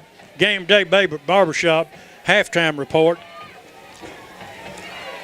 Back to pass to Shettle, looking deep. He's got a man, Ray, at the 33-yard line. Sad steps one tackler out to the 42-yard line. I tell you what you had there, Kurt. You had the offensive line do a really good job of giving Braden all the time he needed, gave Cam long enough to run a deep route that he ran, about a 25-yard route, and Braden put it right on him, right in the middle of the field, nobody around him. 1st and 10, mark it at the 42-yard line. Shettles fakes it to Knox, does a good job passing. Going to Simpson at the 20, at the 15, at the 10. He's in the end zone. Touchdown! New Albany Bulldogs go up 27-0 over the Indians with 8:57 remaining in the first half. Well, that was pretty quick there, Kurt. I mean, just 2 plays. I mean, Isaiah just ran right by the guy. I mean, it wasn't even close. He was 10 yards behind him on the break, and Braden just threw it out there, perfect pass. Good job again by the guys up front of giving Braden time for these deep routes to develop. Good job by the offense, get the ball inside our own 10-yard line and score in just a couple of plays. Grayson Alexander in for the Tallahatchie Gourmet extra point. You got a timeout, Kurt. Remember, Tallahatchie Gourmet open Monday through Saturday. Delicious blue plate lunch special every day. Tallahatchie Gourmet down on Main Street, New Albany. Don't forget French's Flower Shop, homecoming coming up. Is that next week, Keith? That's what I understand. I thought it was really early for homecoming, but I know they elected the court, and don't get to asking me who all's on it, but I do know that they did elect the court, and I think we play Caledonia next Friday night for homecoming. Right. Give Bill French a call down at French's Flower Shop for all your corsages and all your homecoming needs. That's Bill French, French's Flower Shop on Bankhead Street, downtown New Albany. Alexander's in for the extra point. It's almost automatic, to be quite frank with you. Good snap, good hold, high, long, right through the middle. Bulldogs go up 28-0 over the Indians with 8:57 remaining before halftime. Kurt, I'm going to tell you something. I didn't know David was telling us about the defensive changes, and I like what I've seen so far. I think we're getting more pressure up front. The guys that are playing linebacker tonight, all of them, I think there's 5 guys playing linebacker, and they're all really active. able to get, good pressure on Hoots, and the guys in the secondary are doing a good job. So far, so good for the Bulldog defense. Well, you said it, and it's clear that the New Albany Bulldogs have come out with a little bit different scheme, or at least a little bit different look defensively. And I think this Itawamba offense is a little bit confused with it. They're moving around up front on the defensive front 7 and 8 and showing some different blitz packages, and I just don't think Itawamba's been able to adjust to it, and they hadn't been able to move the football whatsoever. Have not. We got Grayson coming up for another kick. This kickoff and all kickoffs is brought to you by Northeast Mississippi Community College. Fielded in the end zone. They're going to let him bring it out to the 10, the 15, to the 20. Hit hard about the 22-yard line. And if David Good doesn't do anything else before the night's over, I hope he'll find out what the rule on coming out of that end zone with football is, because we certainly don't know up here. I'm confused as well. I'm going to ask him, make it a point to ask the official at halftime. So, yeah, he clearly stepped into the end zone. I'm not sure what the deal is. So looks like we got a heat timeout, Kurt. Big Bulldogs stop on the way back, but anyway, he could have kept it in the end zone, got it on the 20. Well, the Bulldogs defensively tonight, Keith, as we talked earlier, they've mixed up the look over there a little bit. And I don't think Itawamba can quite figure out exactly what the Bulldogs are doing defensively. Got the quarterback. He's tried to do a few reads and was unable to make the proper read with the confusion. And the receivers look like sometimes the ball's being thrown to them and they're still blocking. So I think the Bulldogs schematically have made some changes defensively. It really is causing Itawamba. This bunch scored 28 points a week ago on Corinth. So it's not like this offense is not capable of moving the football. There goes Waters breaking one up the middle. He's going to have a first down and gain of about 13 yards on it. It'll be 1st and 10 for the Indians. Well, Bulldogs bringing pressure again, and just had a couple of guys run right by him, and he was able to get yardage. Had a little push afterwards, that rugby pile thing going, and able to get the first down. Indians work with the H-back. They're going to try to keep it on the ground and try to establish something, but it did not work that time. Number 70 for the Bulldogs, Keith. He's had a good game inside there. Made another tackle at that point. Yeah, that's Howard. He did a really good job. I believe Blissett was in there with him, and I think Hardy came from his linebacker spot and was able to get back there. Good job of getting in the backfield of Itawamba. Hardy always doing a good job. He's a young sophomore, but he loves to hit. Handoff goes to number 9. That's Gaston for the Indians. He's going to gain 2 yards on it. It'll be a 3rd down and 8 possession play for the Indians. And boy, they certainly don't want to give the Bulldogs the ball back once again. Well, big play right here. Possession play, obviously, and the Bulldog defense needs to continue to do what they're doing. Weigel fakes the handoff. He keeps it himself, trying to get off the right side. I said Weigel. It's Hoots. He's going to be taken down at the 44-yard line. It'll be short of a first down by a couple yards. They've got to go for it. It'll be 4th and 2. Well, that time, good job by Hoots. I think it was a design play. They had us. They had ran that over and over and over, and Hoots had not kept the football. And that time, I think it was designed for him to keep it, obviously. And big play right here. Probably trying to pull the Bulldogs off sides here.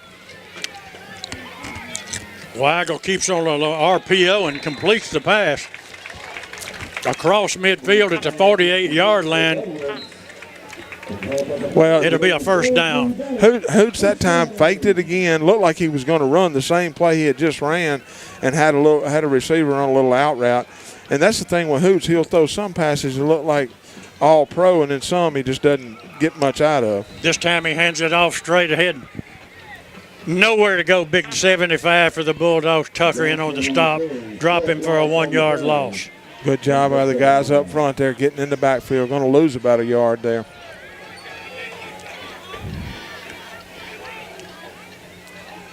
Handed off the left side to Gaston. He's at the 40, down the sideline, taken down at the 20, inside the 25-yard line. Finally taken down by number 14 of the Bulldogs, but not until he got a big gain. I don't know if that was designed for Tucker to go down that time, but he went down into the line of scrimmage, and they ran it just off tackle, just like they did last week at Senatobia. Doing the same thing again right there.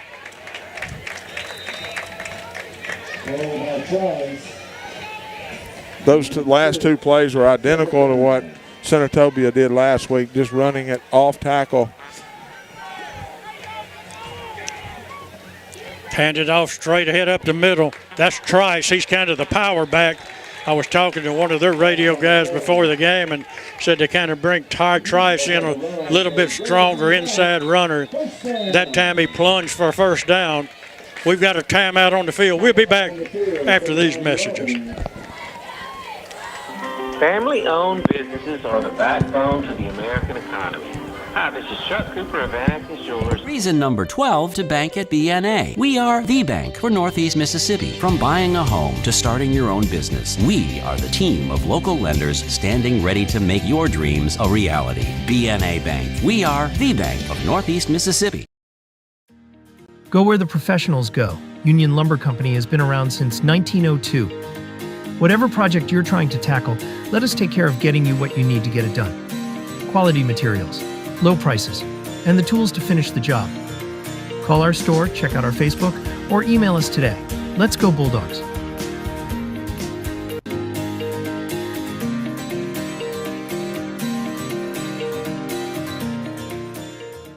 Magnolia Drugs, located at 1757 Highway 178 West in Myrtle. All right, away. All right, we're back. Itawamba has the football. First down and 10. 5:38 left here in the first half. Hoots, and we got a penalty right here, and I don't know what it is. I don't either, Davis. Still no indication. Offsides on the Bulldogs. That'll move it down to the 5-yard line. It'll be a first down at the 5, goal-to-goal situation. 5:37 remaining first half. Got all kind of scores coming for you at halftime from Chevron Shortstop just across the street from New Albany High School. We'll have a little New Albany band activity, and handoff goes off the left side, and this time Waters unable to get anywhere. Line of scrimmage will be about it. It'll be second down, 2nd and 5. Good job by number 10, King, for the Bulldogs there from his linebacker position, coming up, stretching the play out and getting him on the ground.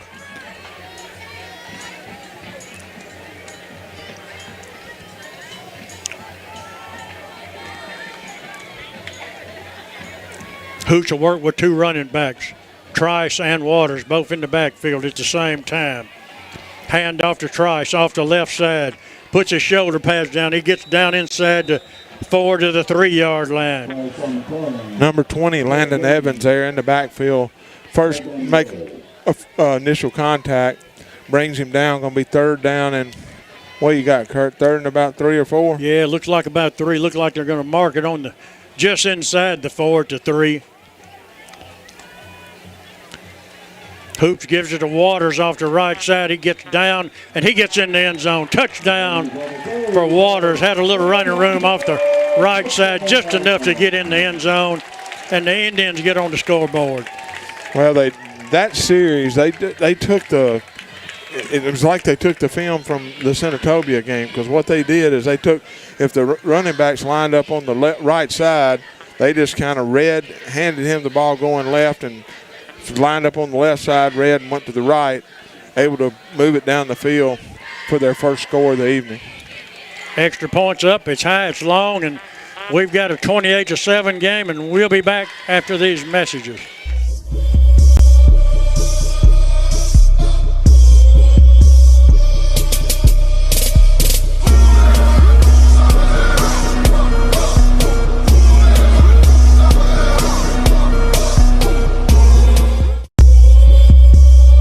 Reason reason number 12 to bank at BNA. We are the bank for Northeast Mississippi. From buying a home to starting your own business, we are the team of local lenders standing ready to make your dreams a reality. BNA Bank. We are the bank of Northeast Mississippi.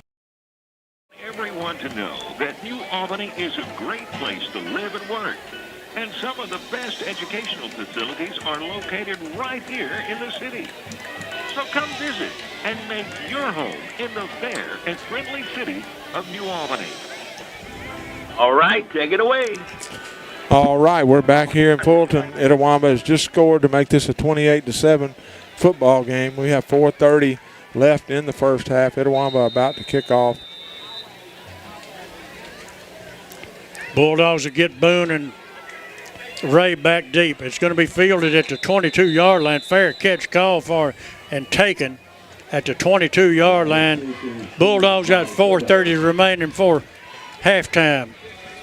Lead the football game 28-7 and played almost perfect first half of football, Keith. Well, we played really, really good football until that drive right there. Itawamba just really hadn't had anything going offensively.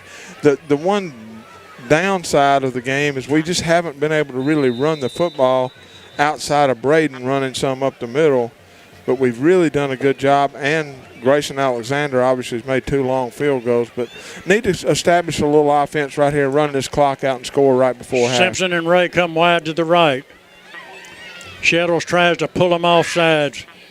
Now he looks to the offensive staff along the sideline and changes the play. Barks out the signal. He's back to pass. He's looking. We've got a whistle and we've got a stoppage of play. And I didn't see a thing. David Good. Had a false start on the Bulldogs. I'm not sure exactly who he called it on, but I think he's calling it on Tucker. Tucker was looking around, so I think they called it on him. Getting a little quick on some of these flags. I didn't see him really do anything to kind of draw the other team off sides, but anyway. Shettle swings twin receivers left and right. Sends Knox in motion. Back to pass, throws a little underneath screen to Ray. Does a good job, gets it out to the 16, 17-yard line. Might have picked up about the line of scrimmage is it, Keith, isn't it? Yeah, good job there by Itawamba covering that screen. It was actually set up really well. It was just defended better, and they made the play. Nothing happening on that play. Clock runs 3:57. As Shettles is back to pass, he's looking deep. Escapes a little pressure, looks deep. He's got Ray at the midfield. Catches it to 45-yard line. Goes down as he catches it, but a nice catch by Ray. Well, good job there by Braden of avoiding the rush. He stepped up in the pocket, rolled to the outside, and Cam was just wide open. And just one of those things, he was rolling. Braden was rolling to his right.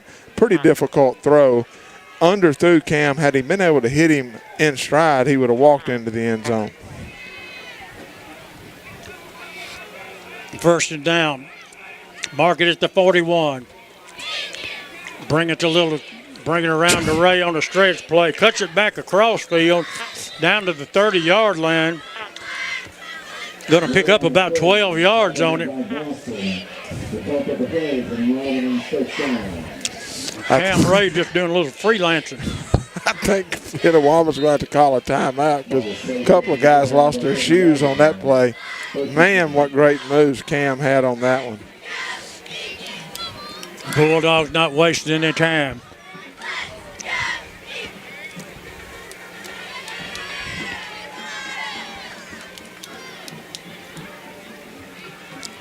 Shettles hands it to Knox. He breaks the tackle at the 25, on his feet at the 20, at the 10, taken out of bounds at the 5-yard line.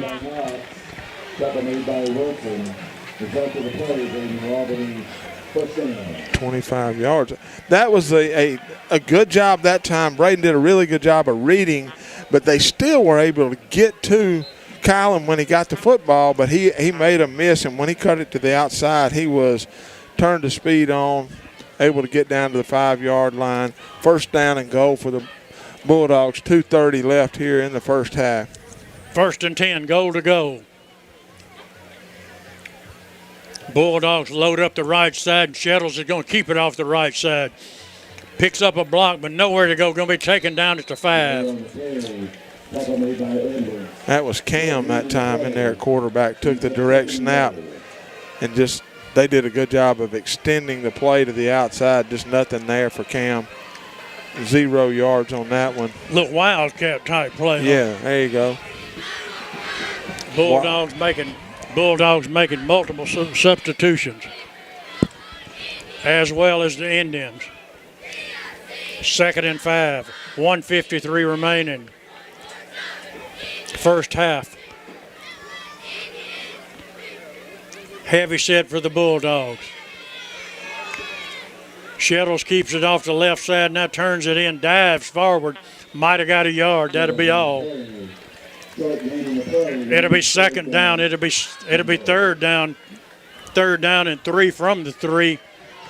The clock runs with 1:26 remaining in the first half.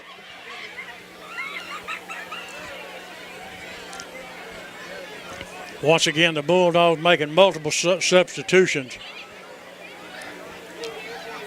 as the clock runs. Play clock's running down too, about to get down to 10. Down to under 10 now. The Bulldogs don't have a play called. I would expect us to call a timeout right here, Kurt. And they do. You said it, and we'll take one with them. We'll be back after these messages. You're listening to New Albany Bulldog Football. New Albany sports have always been a huge part of our lives, just like hearing is a huge part of your life. Whether it's the clash of the helmets or the cheers from the sidelines, the sounds of fall are the sounds of life. Our dads, Clay and Drew Hardy, are committed to making sure everyone hears all the sounds of life. For our family, it's more than regaining your hearing. It's regaining your life. Call today for a consultation and get back in the game of life. At Metro Ford Auto Sales, we're more than just a car dealership. We strive to support our community, and we're committed to delivering the very best customer service, specializing in new Ford sales, used vehicles, financing, and service. Visit Metro Ford Auto Sales today. Owned and operated by Byron Irby. 1000 Barnes Crossing Road, Tupelo, Mississippi. Call 662-841-1000. Email mbmetroford@gmail.com. Or find us on Bulldogs at the 3-yard line, a goal-to-goal situation. Shettles looks at a 3-down lineman set defensively. He's back to pass. He fires a bullet, trying to get it to Simpson. It's going to drift over his head, incomplete. And it'll bring up 4th down. 4th down from the 3-yard line. And I think the Bulldogs are going to take the 3 points at this point, Keith. It's going to send Grayson Alexander and the field goal team in. Yep, they're coming out, and it was just tried to hit him on a little quick out route there to the pylon, to the sideline. Threw it just a little bit high, not able to make the connection. Grayson come in and see if he can add 3 more points to this lead. Caleb George does the holding. Kerbo does the snapping. Got a good snap and a good hold and a good kick right through the middle. And the Bulldogs go up 31-7 with 50 seconds remaining before halftime. We'll hold it right here, Keith. Got a score there just a little while ago. Boonville had taken a lead on East Union. It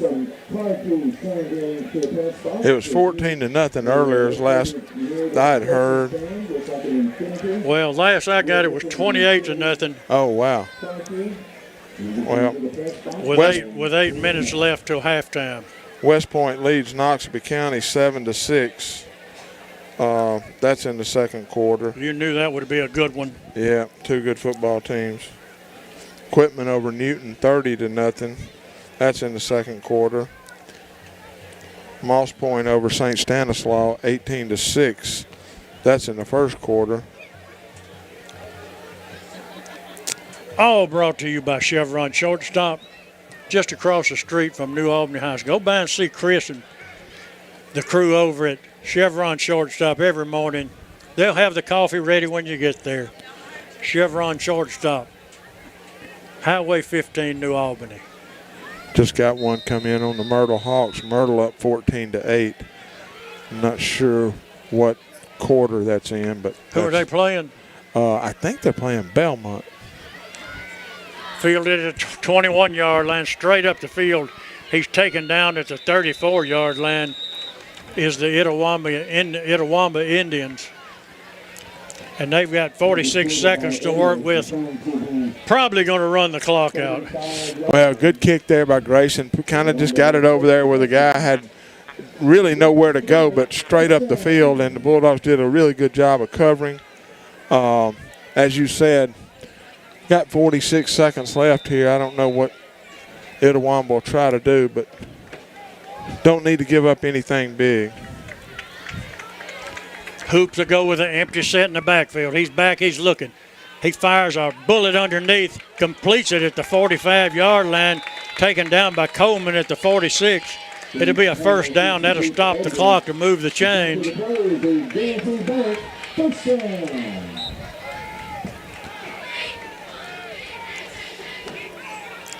Back once again under pressure, steps up in the pocket. We've got a stoppage of play. I believe that's got to be on the Indians, doesn't it, Kurt? Yeah. Got a flag on them. I don't think so. Oh, my goodness. We apparently lined up in the neutral zone or something, Yeah, Keith. it had to be because he stopped the play. It'll be 1st and 5 for the Indians. It really doesn't matter. 33 seconds left. What matters is, does he get this pass off? And he doesn't. We got a stoppage of play again. And this time we're going to send it down to David Good and see if David, what we got, David? I'm assuming it's going to be a legal procedure. The head man is all the way on the sideline for Edwama, so I'm not sure. But I'm assuming it's a legal procedure against Edwama. Kurt, what it was is something wrong with the clock there. They had to reset the clock. I don't think there was a penalty flag. Okay. It'll remain first down. It'll remain 1st and 5. 36 seconds remaining. Hoops work with an empty backfield. He's back to pass. He's under pressure. He's trying to roll to his left. He gets rid of it and completes it at the 40-yard line. And they're going to give him completion. I didn't know if he was in bounds or not. And then I was concerned that Nesbitt might have got him late.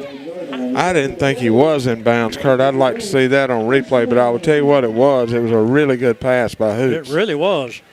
Back to pass again. Looking in the middle. Receiver slipped down. We've got flags. And it's going to be holding on them. They should have called it 3 times before that. That's exactly what it is. That'll back them up 15 yards.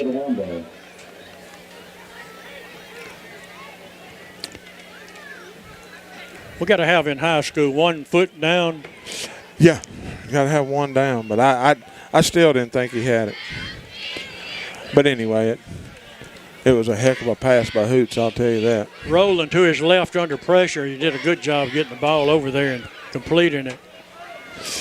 22.7 seconds left here in the first half. Bulldogs back up. Give a little cushion here. Don't let them take a big one on you. We've got 22 seconds remaining before your game day barbershop halftime report. Don't forget that homecoming coming up. Go by and see Bill French down at French's Flower Shop on Bankhead Street for all your homecoming needs. Homecoming. There'll be a lot of activity this week in New Albany. We've got that going, and the week after this and the week after that, we've got Riverfest coming up.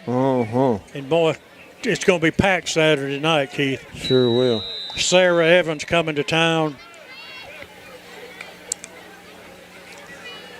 Throws it in the middle, got a man open, and that's the second time they've run that play. Second time he was open. He didn't catch it either time, and that time Mr. Evans made him pay. Oh, mercy me. That scared me a little bit there. I thought we might get that was a good hit. Yep. Good pressure there by the defensive front. Running some stunts tonight with our defensive front. Kind of running, like you said earlier, I think we're confusing them up front. No question about it. I see them doing a twist in there right now. Pass is complete at the 36-yard line, and now we're going to have after the catch is made. Hey, I don't mind the call. I do. We got a late hit on the quarterback's what we got, but It was after the pass was complete, and the man was already down. No, to me, that was not. He just hit him. I mean, come on, dude. That was not a late hit or rough. Wow. I tell you what, football is just. Well, if it's roughing the passer, call it. Don't wait till the pass is complete down the field. Well, that's just me. I could be a homer, but I didn't think it was a roughing the passer. I thought he just hit him, knocked him down. That's football. But the old man in the white hat didn't think so. Got 12.8 seconds left.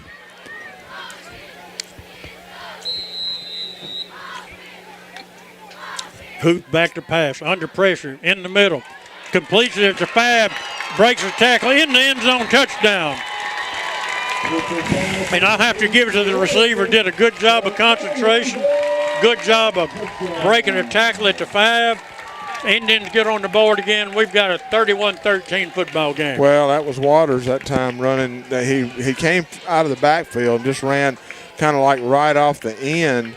And Hoots did a really good job of getting the football to him in the good catch, as you said. That one hurts there, Kurt. We didn't need to let them get down the field like that. They were aided by some penalties that I personally thought were some questionable calls. But anyway, they're in there. Tallahatchie Gourmet extra point is good. 31-14, New Albany Bulldogs lead this football game. We've got 6 minutes remaining before the Game Day Barbershop halftime report.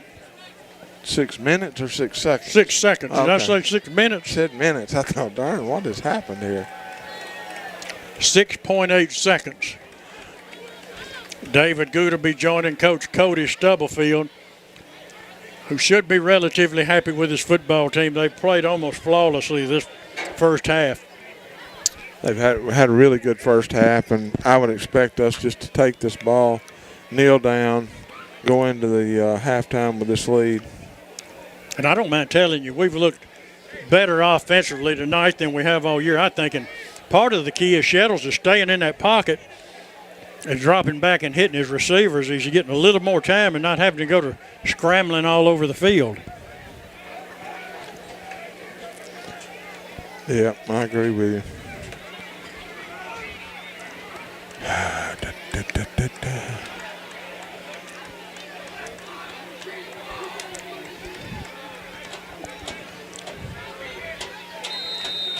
Boone and Ray back deep for the Bulldogs, anticipating the kick. Probably be a squib. Little pooch type kick. It's going to hit it at the 30. Ray break a tackle at the 20 up the sideline. Picks up a block. He's at the middle. He's at the 50. He's at the 40. He's at the 30. He's at the 20. He's at the 10, and it's going to come all the way back because we got a flag back at the 42-yard line. Oh, I'm telling you, Kurt.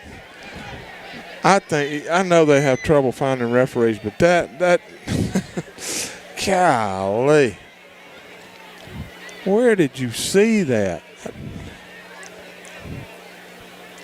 Wow, disappointing there, bub. We're going to call a block in the back, I believe. I can't wait to see that on replay because I'm concerned that he may have missed that one too, or one of us missed it. His is really the only one that counts, but time has run out. I think it'll be halftime. I don't think we'll have to see if they're going to re-kick or what.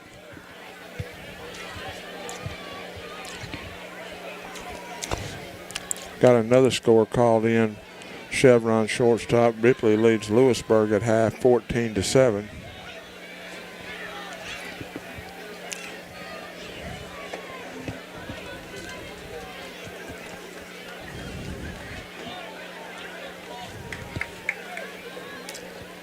There's no time showing on the clock. There's going to be a 15-yard penalty, I believe, from the 42-yard line. Everybody's standing around waiting on the official to mark it off. Be actually a 10-yard penalty from the point of the infraction. So with no timeout, no time remaining in the first half, Bulldogs will come to the line, probably take a snap and take a knee. I would imagine.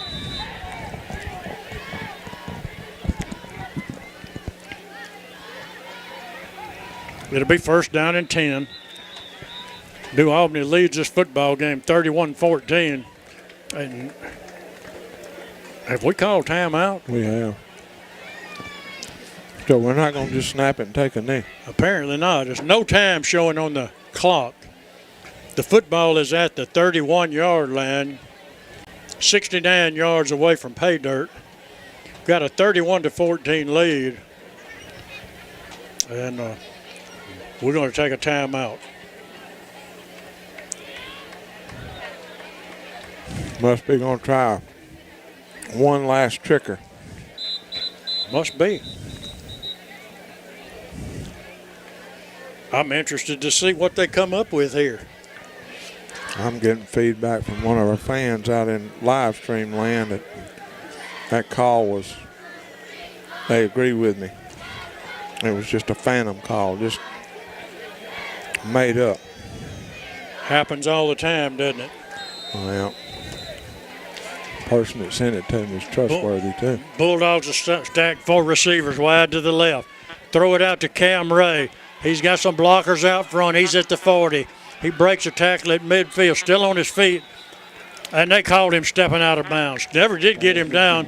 And that'll bring us to the end of the first half. New Albany Bulldogs 31, Itawamba Indians 14. And we're going to send it down to David Good. He's with Coach Cody Stubblefield. David? Coach, scored on about 5 or 6 possessions in the first half. Yeah, we would have liked to punch some of them in. We know we settled field goals. Grayson did a great job getting a 45-yarder early. We need to convert some of those into touchdowns, not settle field goals. We got to be able to run the ball better than we did that first half. And then we got to get some big stops right there. We've done too much post-snap penalties, too much extra that allowed them to drive to keep going. So we got to clean that up. Yeah, it looked like you simplified the defense a little bit, and the guys are really playing hard. You got to play forward. You got to tackle well, play forward, be fast. We got to play a little bit faster. We got to tackle a little bit better. We're getting ready for the second half, Coach. Good luck. Okay, that's Coach Cody Stubblefield and David Good getting ready for the second half. We're going to send it back to the station. We'll be back.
Shelter insurance cover shiny red cars? Yeah. What about purple vans? Also, yes. Monster trucks? What's going on, son? From shiny red cars to purple minivans, you can count on Shelter's local agents to help you protect what matters most.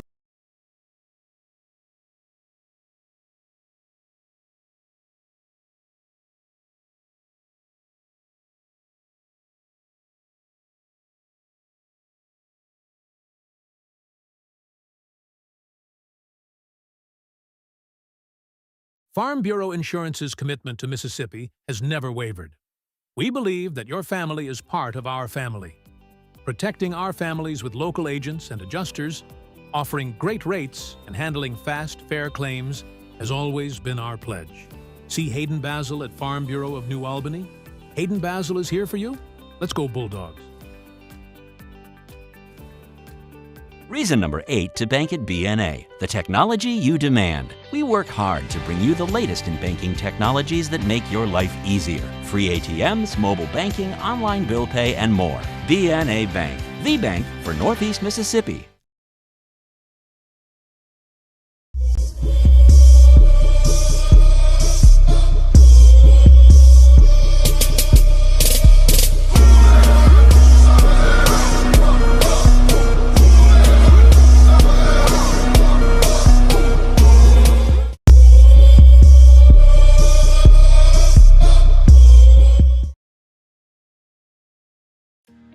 Go where the professionals go. Union Lumber Company has been around since 1902. Whatever project you're trying to tackle, let us take care of getting you what you need to get it done. Quality materials, low prices, and the tools to finish the job. Call our store, check out our Facebook, or email us today. Let's go Bulldogs.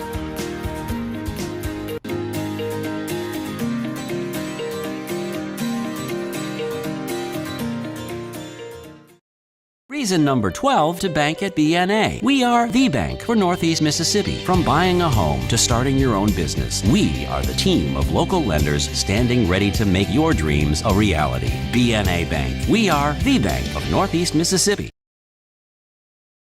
New Albany sports have always been a huge part of our lives, just like hearing is a huge part of your life. Whether it's the clash of the helmets or the cheers from the sidelines, the sounds of fall are the sounds of life. Our dads, Clay and Drew Hardy, are committed to making sure everyone hears all the sounds of life. For our family, it's more than regaining your hearing. It's regaining your life. Call today for a consultation and get back in the game of life. At Metro Ford Auto Sales, we're more than just a car dealership. We strive to support our community, and we're committed to delivering the very best customer service, specializing in new Ford sales, used vehicles, financing, and service. Visit Metro Ford Auto Sales today. Owned and operated by Byron Irby. 1000 Barnes Crossing Road, Tupelo, Mississippi. Call 662-841-1000. Email mbmetroford@gmail.com. Or find us online at metrofordautosales.com. Metro Ford, where the community drives forward.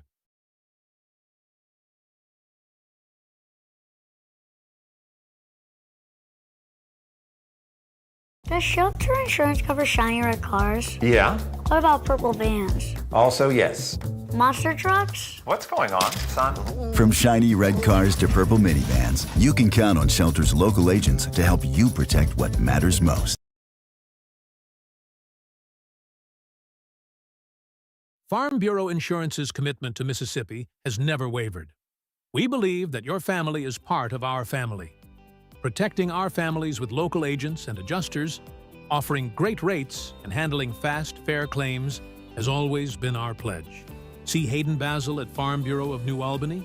Hayden Basil is here for you. Let's go Bulldogs.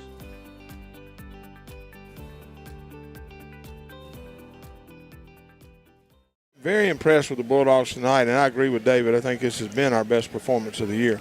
And once again, you talk about special teams. We've had, I think, a 45 and a 38-yard field goal. We've had 43-yard punt or two. And Itawamba's been, I think one of their punts was 6 yards. Another one was maybe 20. And special teams, not taking anything away from Weigel on one of those things. He did a miracle job just to get the snap down. Yeah. But so I don't take any away from his punting ability. But at the same time, special teams, where New Albany's been able to flip the field, Itawamba hadn't been able to. Well, that's exactly right. And you talked about that earlier in the year, how important that was to our team. And Itawamba's going to get the opening kickoff for the second half. And this kickoff, as all kickoffs, is brought to you by Northeast Mississippi Community College. Watch Northeast Mississippi Community College sports from the first serve in volleyball season to the final out of baseball and softball to everything in between on NEMCC TV.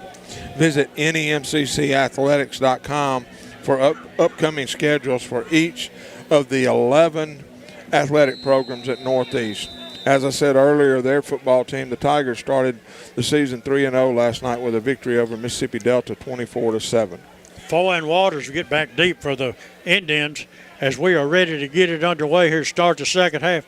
A high towering kick fielded at the goal line in the end zone and brings it out to the 10, the 15, picks up a block at the 20, still on his feet, cuts it back in and hit from behind, taken down at the 42-yard line, and a nice job returning the football by the Itawamba Indians. Well, just a good job of running, and Alexander just almost outkicked his coverage. I mean, he kicked it into the end zone. The guys weren't able to get down there quick enough. And this is a big series right here defensively. We need to not let them – they got the crowd into it with that kickoff a little bit. We need to keep them from getting us in the end zone, get a 3-and-out here, and get it back to our offense. Well, if the Indians do drive the football down the field and score right here, Keith, they're right back in the football game. No doubt about it. So a big defensive stand for the Bulldogs. Thus far, the Bulldogs have been able to keep this Itawamba Indian offense off balance completely as they've changed some looks up defensively. And now we're going to have a flag, and we're going to have a Bulldogs in the neutral zone. And we're going to start off this second half with a 5-yard penalty on the Bulldogs. Well, again, obviously not what you want.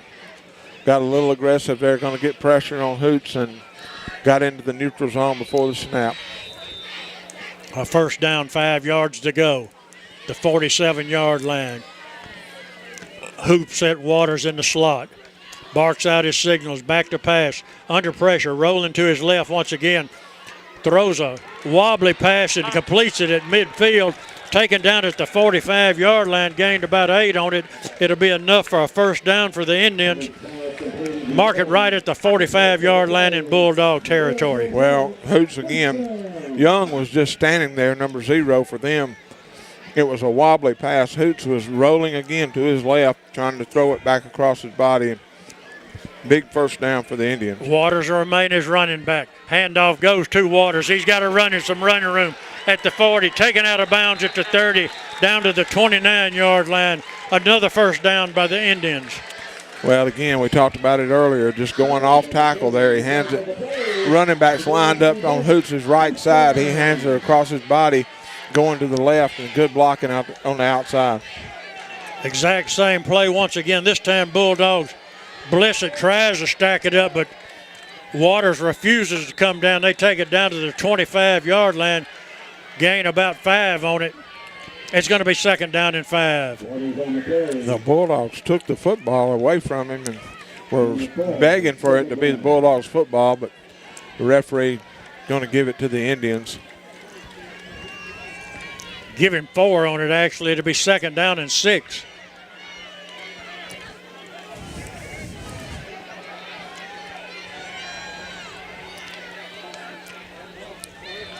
Hand off to number 4, Trice. Straight ahead, he plunges inside the 20 for a first down. Gained 6 on it, just enough for a first down. Move the chains. And the Indians coming out, putting the football on the ground, Keith, and driving it right at the Bulldogs.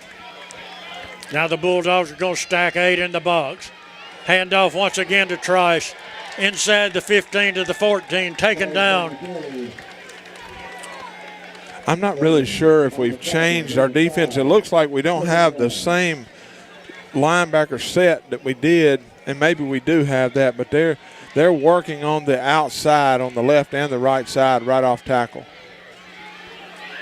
This time it's going to be handed off to Gaston, and he's inside the 10-yard line down to the 9. They blow it dead, still pushing and shoving down there, but it's been blown well dead. Looks like it's going to be 1st and goal, Kurt, for the Indians. Exactly what it's going to be, Keith. Now we've almost got 9 in the box, daring them to throw the football. And they've just decided they're going to run right at us. There's the handoff. He's at the 5, he's at the 4, he's at the 3. And they're going to call it a touchdown for the Indians. And they just drove the football about, I think, 44 yards. Be about 54 yards for a touchdown, and looked pretty impressive doing it. Well, and we were subbing that time. We weren't even set when they started running the play. And again, they're doing exactly what happened last week. They're wearing out the outside. They're getting on the tackle, off tackle on both sides, and able to get big yardage. Tallahatchie Gourmet extra point attempt is up. It's high, it's long, and it is good. 31-21. We'll be back after these messages. Farm Bureau Insurance's commitment to Mississippi has never wavered. We believe that your family is part of our family. Protecting our families with local agents and adjusters, offering great rates, and handling fast, fair claims has always been our pledge. See Hayden Basil at Farm Bureau of New Albany. Hayden Basil is here for you. Let's go Bulldogs.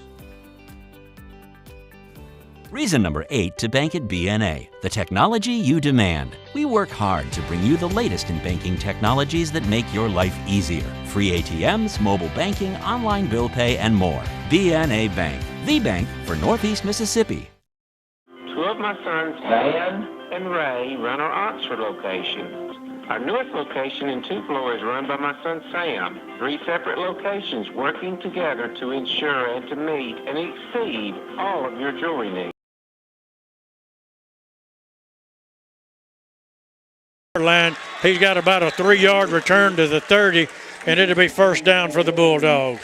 Well, Kurt, exactly what we didn't want to happen. They took that football, came out in the second half and ran it just right down the field, no problem, got it in the end zone. They've got the kids are fired up again. The fans are back into the football game. So right here is a critical offensive possession for us to make some good things happen for us and kind of try to hold this momentum a little bit, because they have got everybody in the stands riled up. And what we've got to do is just stay within what we've done successfully the first half.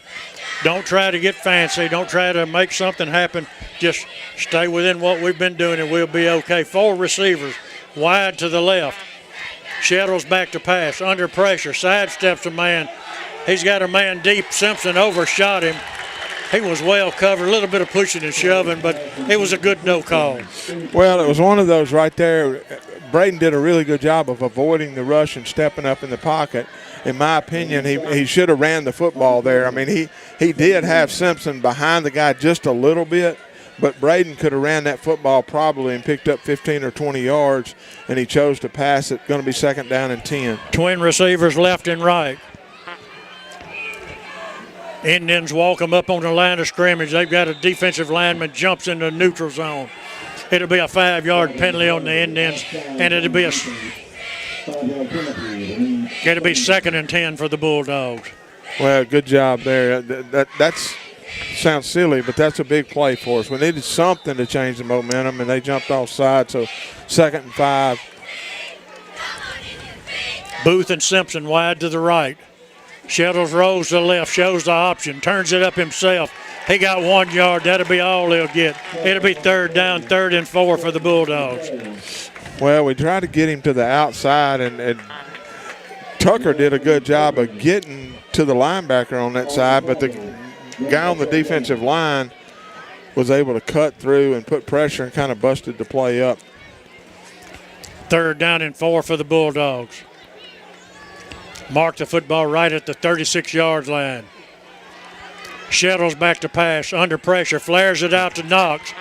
Hurdles a man once again out across the 40 for a 1st down, taken down at the 45. But we've got a flag on the field, and it very well may be going to be a call to hold on the Bulldogs, David.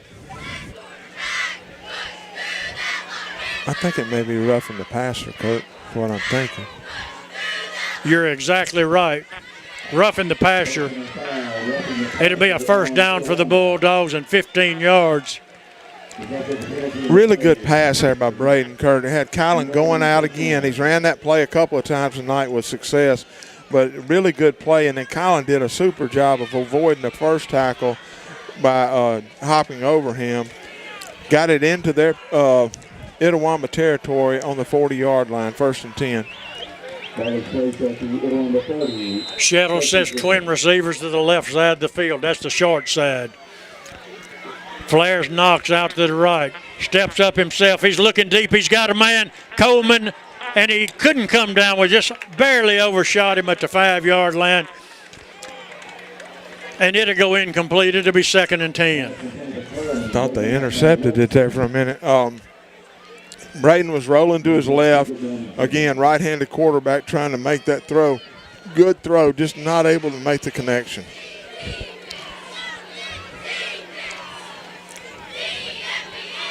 Booth a check out of the game.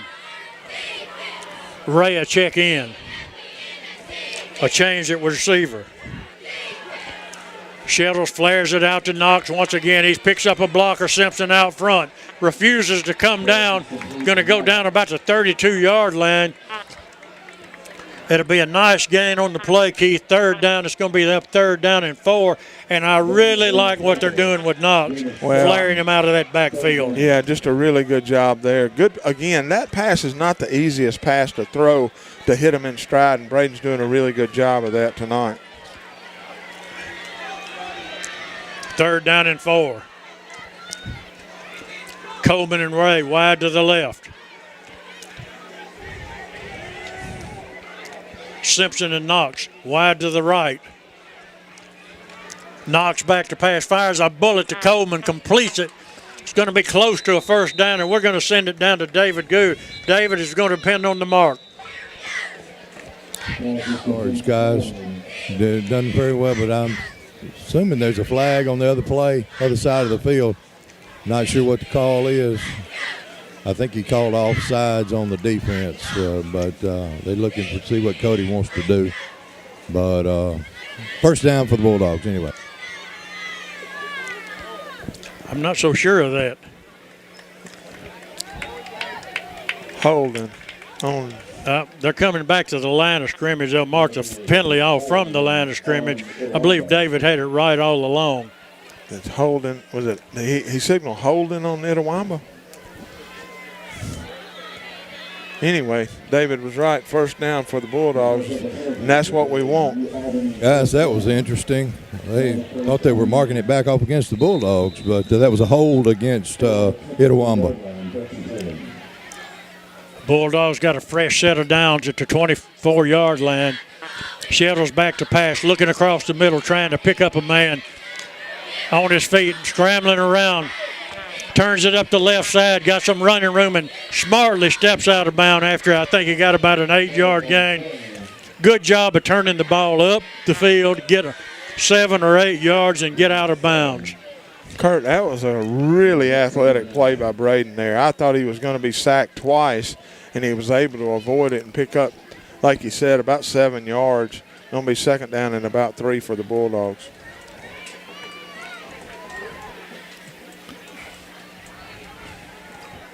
Handoff goes to Knox, straight ahead, and this time there's some running room, and he's going to take it all the way. Touchdown! Kylan Knox, and the Bulldogs respond, Keith. That's what they needed. Kurt, most room we've had to run the football up the middle of the field all night long. Great job by the guys up front, giving space. Kylan did a good job of finding holes, cut it up the middle first, then cut it to the outside. But you said it, the most important thing is Itawamba took that football and drove it down our throat, scored, and we came back and answered right there doing the same thing to them. And really playing smart football. I mean, Curbo does the snapping, George does the holding, and the kick will be good. It just went off, and there it is right through the middle. Brought to you by Tallahatchie Gourmet. Back in 60 seconds. Go where the professionals go. Union Lumber Company has been around since 1902. Whatever project you're trying to tackle, let us take care of getting you what you need to get it done. Quality materials, low prices, and the tools to finish the job. Call our store, check out our Facebook, or email us today. Let's go Bulldogs.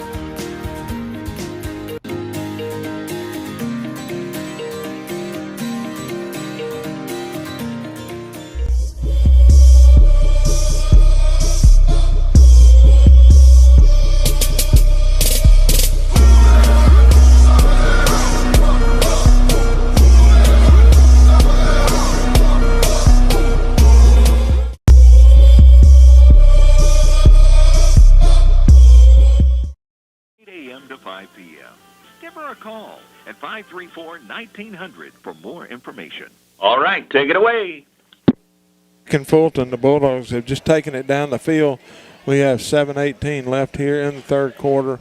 Bulldogs lead 38-21. Grayson Alexander getting ready to kick this football off. This kickoff and all kickoffs brought to you by Northeast Mississippi Community College.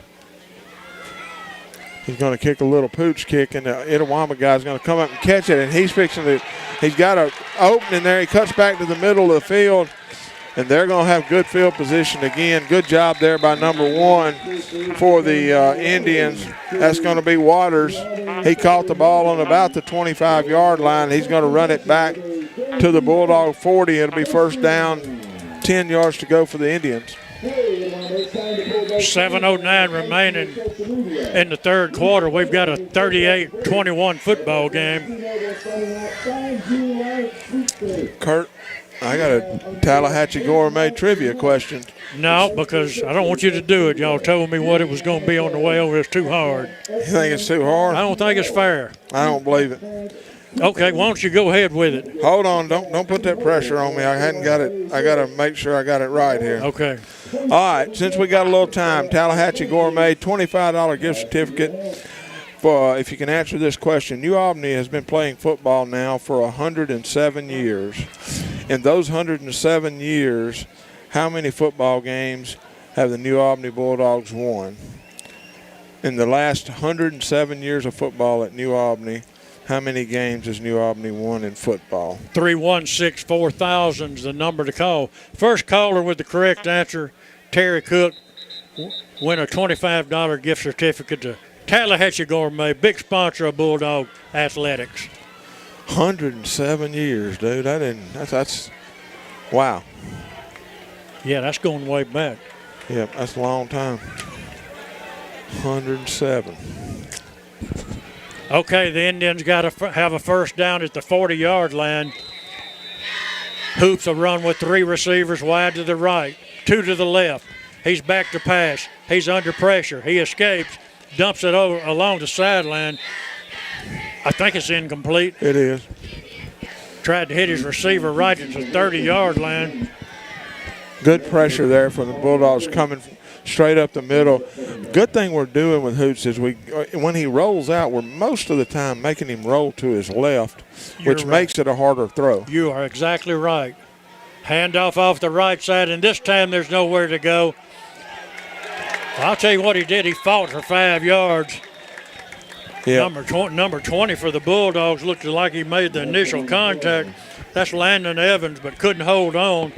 And he gained 5 on it. It'll be third down and a big 5 yards to go for the Indians. Yeah, he obviously, we had him in the backfield to start with, and he was able to keep churning and get some yardage out of it. Bulldogs going with a 3-deep secondary. Got everybody else stacked along the line of scrimmage, trying to stop a running game.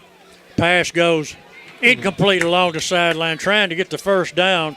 And I'll tell you what the Bulldogs are doing right now, Keith. They're stacking that line of scrimmage. They're forcing Itawamba to throw the football. And thus far, they hadn't been able to, really, with much success. Had an open receiver that time. Hoots just threw it behind him. Looks like they're going to go for it here. 4th and about 6 yards to go. Same thing. We're going to go with 3 deep secondary or a cover, maybe with a man-to-man, but everybody else stacked in along that line of scrimmage. And the linebackers, 2 of them showing blitz. Good discipline there by the Bulldogs not to jump. Hoops talks to his running back. Now he keeps it himself off the right side. He's got a first down across the 30, down to the 26. 1st and 10 to Itawamba. Just went straight to the left side, went off left tackle, and again, that was the play from the beginning. He didn't fake it. He didn't do anything. He took the snap and ran directly to the left tackle. Waters looks outside, cuts it back inside the 25 to the 23. He gained about 3 on it. It'll be 2nd and 7. As Ford Trice checks into the football game at running back. They hand it to him. He's trying to pick up a block, bounces it outside. He's going to get some yardage. We're going to have to see where they're going to mark it. Right along the 20-yard line. It'll be 3rd down, 3rd and 4. Got a couple of Bulldogs down here, Kurt, and could be hurt because they both got tackled. There's been a great opportunity to call holding there on that play, but it looks like they're talking about Hardy's up on his feet. He was down. I think he's got a cramp, and I don't know who the other player down is, but they're treating him for cramps, and that may be Tucker. That's Skinner. I'm not sure. I think it's Parker Hicks who's down on the ground on the far side. I think that's who it is. Well, he certainly got a cramp in his left leg, left thigh. I see him grabbing it. Reason number 12 to bank at BNA. We are the bank for Northeast Mississippi. From buying a home to starting your own business, we are the team of local lenders standing ready to make your dreams a reality. BNA Bank. We are the bank of Northeast Mississippi. New Albany sports have always been a huge part of our lives, just like hearing is a huge part of your life. Whether it's the clash of the helmets or the cheers from the sidelines, the sounds of fall are the sounds of life. Our dads, Clay and Drew Hardy, are committed to making sure everyone hears all the sounds of life. At Metro Ford Auto Sales, we're more than just a car dealership. We strive to support our community, and we're committed to delivering the very best customer service, specializing in new Ford sales, used vehicles, financing, and service. Visit Metro Ford Auto Sales today. Owned and operated by Byron Irby. 1000 Barnes Crossing Road, Tupelo, Mississippi. Call 662-841. Yeah, no leaking went on here, man. I just found out about it on the way over here myself. Oh. Hoops keeps it off the left side. He's hit at the 20-yard line, stays on his feet and fights, and I think he fought enough to get a first down out of his helmet came off. But, David, it looks like a first down from here. It's awful close. I'm not sure if they're going to measure it or not, but they're showing 4th down on the stick over here, but it's very close, so it depends on the mark. They're going to give it to him. Sure did. Golly, I didn't think he got it. But Hoop's helmet came off, and I think he's got to come out of the game for one play. Now, Itawama's going to take a timeout, and I think that nullifies having to come out of play. We're going to send it back. Listen to these. At Metro Ford Auto Sales, we're more than just a car dealership. We strive to support our community, and we're committed to delivering the very best customer service, specializing in new Ford sales, used vehicles, financing, and service. Visit Metro Ford Auto Sales today. Owned and operated by Byron Irby. 1000 Barnes Crossing Road, Tupelo, Mississippi. Call 662-841-1000. Email mbmetroford@gmail.com. Or find us online at metrofordautosales.com. Metro Ford, where the community drives forward. It's a first down at the 15. George's Restaurant, the home of the best chicken in town. Located on Highway 15 South. Be sure and try their famous strawberry biscuit. It's a going to the end zone. Come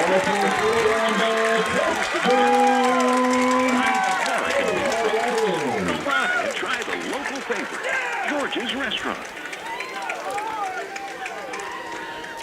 All right, take it away.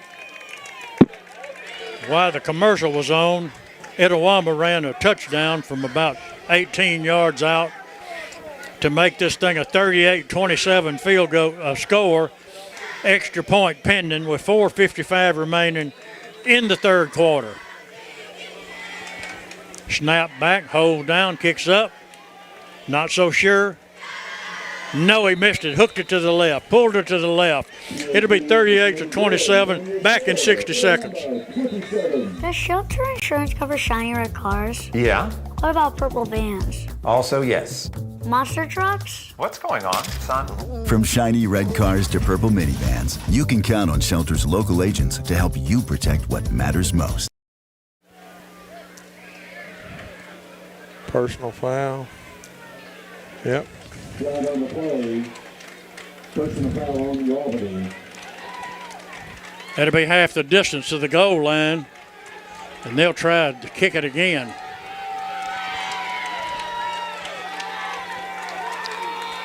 .455 remaining, third quarter. 38-27 is the score. And I don't know what they're pointing at. They need a ball. I think the kicker wants a different ball.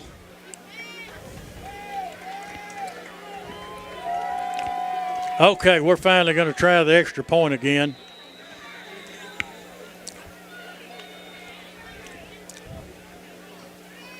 The snap back, the hose down, the kick is this time is going to be up, and it's good. 38-28 is the score. We'll be back after these messages. Farm Bureau Insurance's commitment to Mississippi has never wavered. We believe that your family is part of our family. Protecting our families with local agents and adjusters, offering great rates, and handling fast, fair claims has always been our pledge. See Hayden Basil at Farm Bureau of New Albany. Hayden Basil is here for you. Let's go Bulldogs.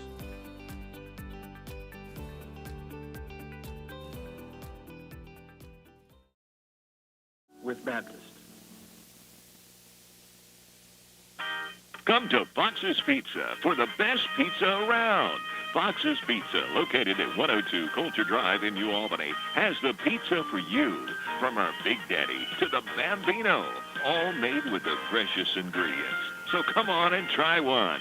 Fox's Pizza, open at 11 o'clock Monday through Sunday.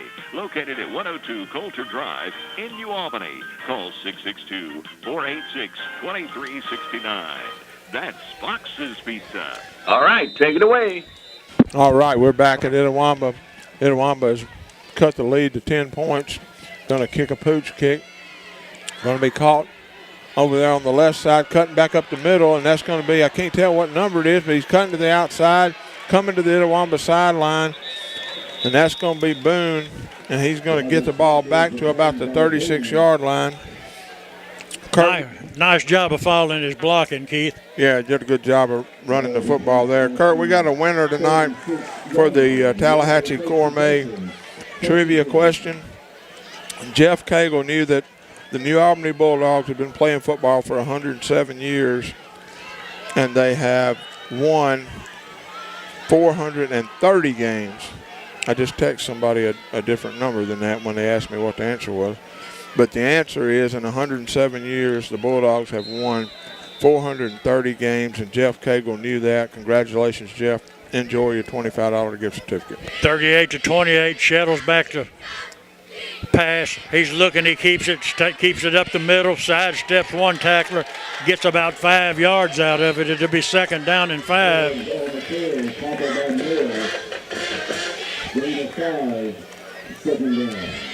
Pressure was coming quick then, Kurt, and Braden did a good job of avoiding it and picking up 5 yards. Twin receivers left and right. Shettles brings Coleman and Scooter in from the not being so wide. He's back to pass. He's looking. He's got time. Now he's going to be hit from behind. Tried to break out of there and sprint out to the left and got hit from behind. He'll lose 6 on it. It'll be third down and 11. Well, it just wasn't anybody open. Braden held on to it just a little too long. He got to do something to get rid of it because he just couldn't hold the pressure off any longer. So it's going to be third down and about 11 yards to go, as you said. Big play right here in the football game, Kirk. Twin receivers left and right. Football's at the 36-yard line. Shettles back to pass. He's trying to scramble. He's running to his right. He dumps it off. Almost picked off. Number 2 for Itawamba jumped the route. We've got some kind of brawl going on back up the field, and I don't know what the flags are going to be. It looks like Tucker and this number 30 are into it. and we're just going to have to hold it here and see exactly what the call is over there. We're going to send it. David Goods right on it. David. There's a personal foul down in the end. There was some blocking going on kind of after the play, and it was completely out of the way from the play. The officials are discussing it to see a matter maybe who it's on, but the guy from Itawamba's helmet was off, and I don't know if he was still continuing to play with his helmet off or what. But anyway, good luck on this one, guys. Yeah, we don't need this to be against the Bulldogs. No. Yeah, great gift if we could get this. And that it looked like number 30 was standing over Tucker, so maybe they'll call it on number 30. Let's hope. I got a feeling the officials are just like us. I don't think they really saw it, and I bet you they're going to call offsetting penalties.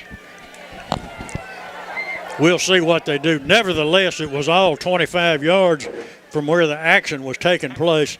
Let's see what the call is going to be. Now they're coming to talk to the Fulton Itawamba's coach. I believe they're going to mark it off on the Itawamba Indians is what I believe they're going to do. Yep, they're already marking it off over there, so it's going to be a big break for the Bulldogs for sure. Itawamba fans booing. It's going to be a 15-yarder. It's going to put the ball 1st and 10 for the Bulldogs at midfield. Itawamba Indian coaches wanting an explanation. And the Bulldogs are going to run a play while the discussion's going on over there. I want you to look at this. We're going to run a play with two officials over here on the sideline discussing it with the coach. I didn't see exactly what took place because it was so far from what was happening, but David Good was right there. David.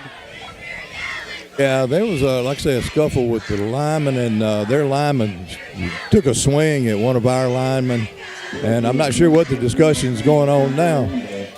But it was unsportsmanlike conduct. At first, some of the coaches over here thought it was going to be offsetting penalties, but the guy threw a punch at one of our linemen, so we're ready to go now, guys. 1st down and 10 for the Bulldogs. Right at midfield. Shuttles back to pass. Shows a little underneath, send a little underneath pass to Cam Ray, but goes nowhere. Well, number 2 for the Warriors that time just did a really good job on defense. That's going to be Wilson. And the play just was a little bit slow developing. Our linemen weren't able to get out and get that block, but that guy came up and made a really good play. 2nd down and 10 with 2:40 remaining in the 3rd quarter. 38-28 is the score.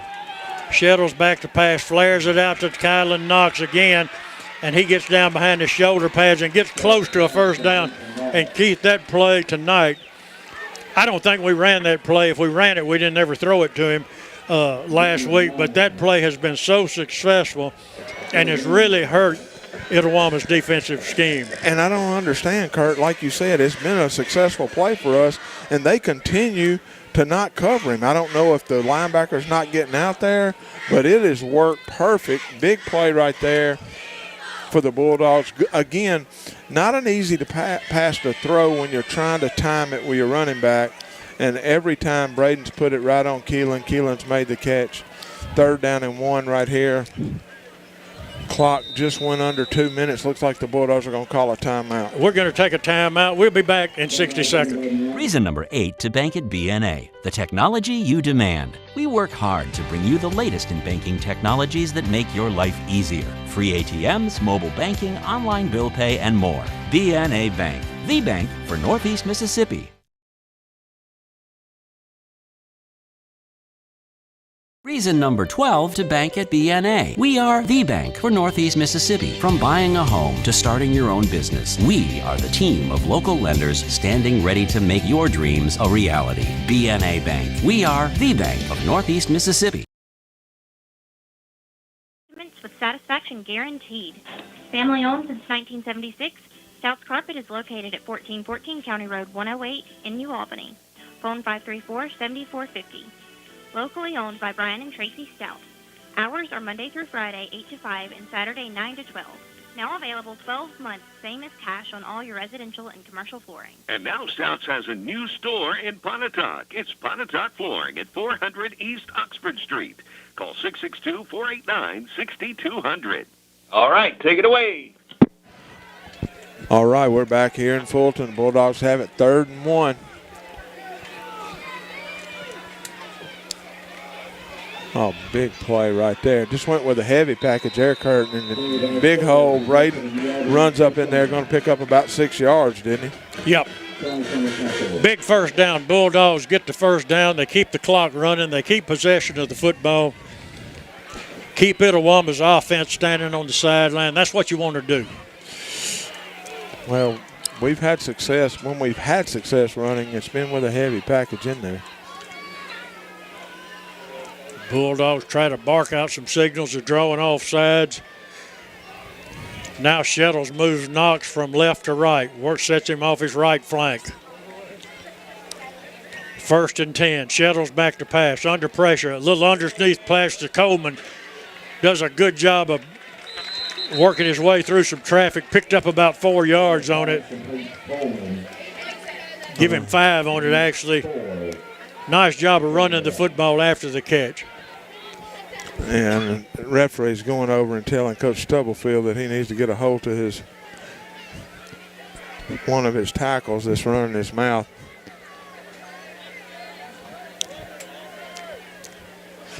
And while we got it here, we're going to send it right down to the field to David Good. Yeah, getting a little chippy on the line out here. A couple of guys after Emmanuel, I believe. So anyway, not sure what's going on with the clock is running, so maybe that will help us out in the long run because it hadn't stopped since that play started last, guys. 2nd down and 7 with 30 seconds remaining in the 3rd quarter. Now we've got an official stopping the clock. The Itawamba coach. I think the Edwama coach spotted what David spotted.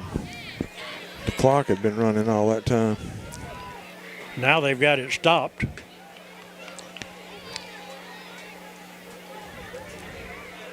Well, there's one good thing about it. We're not the only ones here that are confused. 2nd down and 7. 2-back set. Hand off to Knox, straight ahead. Bounces it off the right side, now the left side, down the sideline. He's going to take it all the way into the end zone. Now they're going to bring it back and say he stepped out of bounds, Keith. Oh, man. I see David Good standing right there, David. Guys, he tight-roped this thing and walked it in there perfectly. So we got a guy called him out of bounds over here, but no way was he out of bounds, guys. Awesome job of holding the line, but unfortunately for them, or for us, they called him down. Beautiful run, guys. It'll be first down. It'll be 1st down and 15. 11 seconds remaining, 3rd quarter. Bulldogs have run about 7 minutes off the clock on this drive. Shettles goes with a 2-back set. He barks out some signals, and we've got movement along the line of scrimmage, and I think they're going to mark off 5 yards on the Indians. And I'll tell you what the Bulldogs have done, Keith, kind of quieted this Itawamba crowd back down. Well, Itawamba is really and truly, at the beginning of the game, I thought, okay, we're fixing to kill them, and they've done a good job of stabilizing things. But the thing that has impressed me about New Albany tonight is when they've done that, we've come back with an answer, and that's a sign of a good football team. Twin back set, hand off to Knox. Looks outside. He's met at the line of scrimmage. I think where they're going to mark it, he's going to lose a yard. It's going to be 2nd down and a long 6. And that one fooled nobody.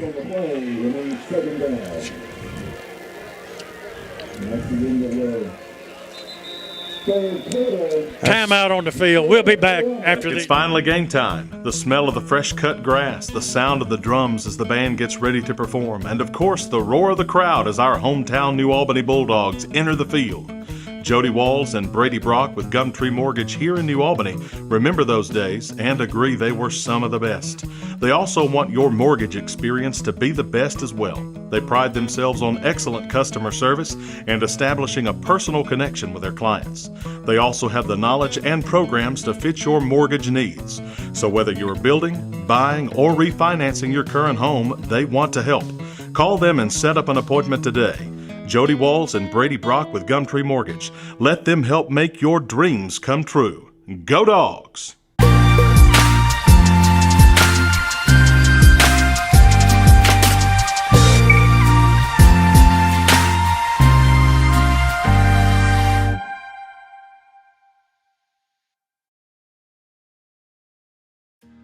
Go where the professionals go. Union Lumber Company has been around since 1902. Whatever project you're trying to tackle, let us take care of getting you what you need to get it done. Quality materials, low prices, and the tools to finish the job. Call our store, check out our Facebook, or email us today. Let's go Bulldogs!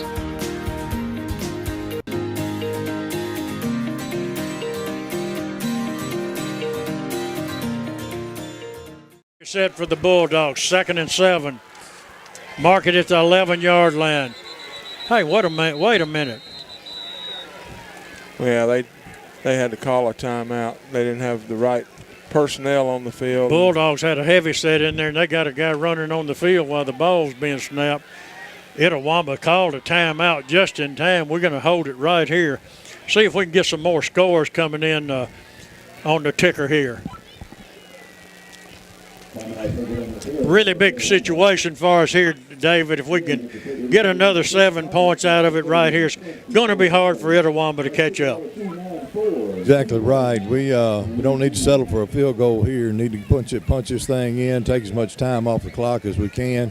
Got second down, about 5 yards to go for a first down. We got first down would be at about the 5-yard line. So putting in our Bulldog heavy set and going to try to pound it down through there.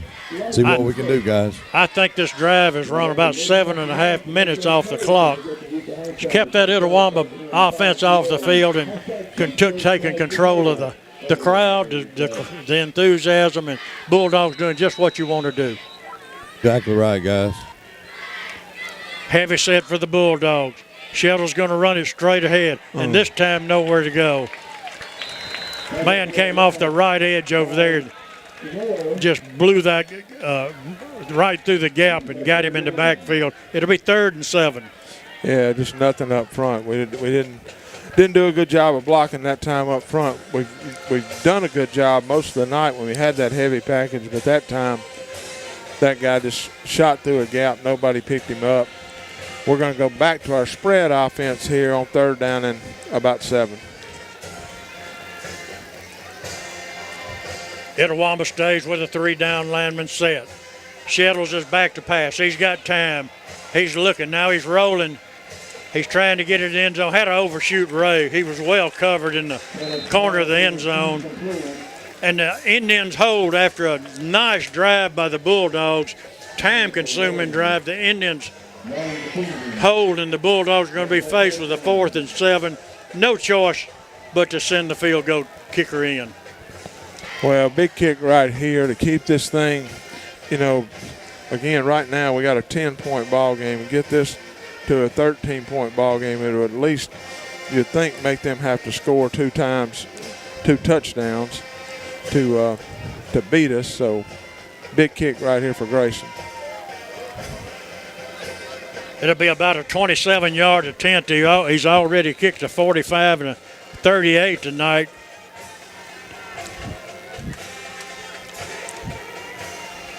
Snaps right on the money, holds down, kick is up. It's high, it's long, and it's no good. They got to say it was off to the left. Boy, I tell you, from our vantage point, it looked good, but actually we're looking from the side, so they say it's no good, but we've got flags on the field, and we're going to have to see what these flags are, David. It's on the Itawamba. I'm not sure what's going on, what the call was, but it was on Itawamba. So at least we have another chance at the try. I'm not sure how that didn't go in. That was a pretty nice kick. I didn't think it missed the uprights. I actually saw the official right on this left side looking straight up over his head, and he's the first one that indicated it was outside that goal post. We got a personal foul, Kurt. Does that not give us an automatic first down? It should, yes, sir.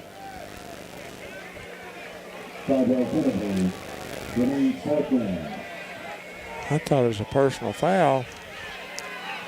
I guess they marked off half the distance. It's still going to be fourth down, apparently, Keith. 4th and 1. The Bulldogs will send the offensive unit back on the field. They'll go with the heavy set. They've got the heavy set in there, and thus far tonight, Sheldons has kept it on a keeper straight ahead. He does the same thing this time, and I don't know. I thought he got it. I don't know how much he needed, but it is going to depend on where they're going to mark this football. If it goes by the foot of the guy that's out here, it's a first down. Yeah, I thought he got it. It's a first down if it go by his foot that he started with. If they mark it correctly, it's a first down, I believe. The mark on the other side is not the same as the mark on this side. It's going to be about a hair short, guys, from where they marked it on that other side. I was concerned that he might not have got it. They're going to bring the chains on. We're going to hold it right here. And, I mean, this is a really big play right here in this game. Bulldogs nursing a 10-point lead. I respectfully disagree with you, Kurt. I thought he got it. I mean, he was standing up. I mean, and like David said, the guy over there on that side marked it as a first down, and then they didn't mark it where he marked it.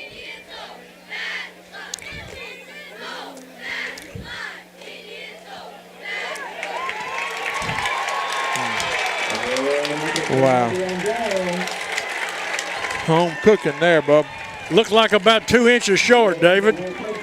Yeah, I was afraid of that with the mark. The guy on this side had it a little bit further on down the field, just a little bit, but I don't know if his view was obstructed or what, but it was awful close. The chain link is all it was, guys. Yeah.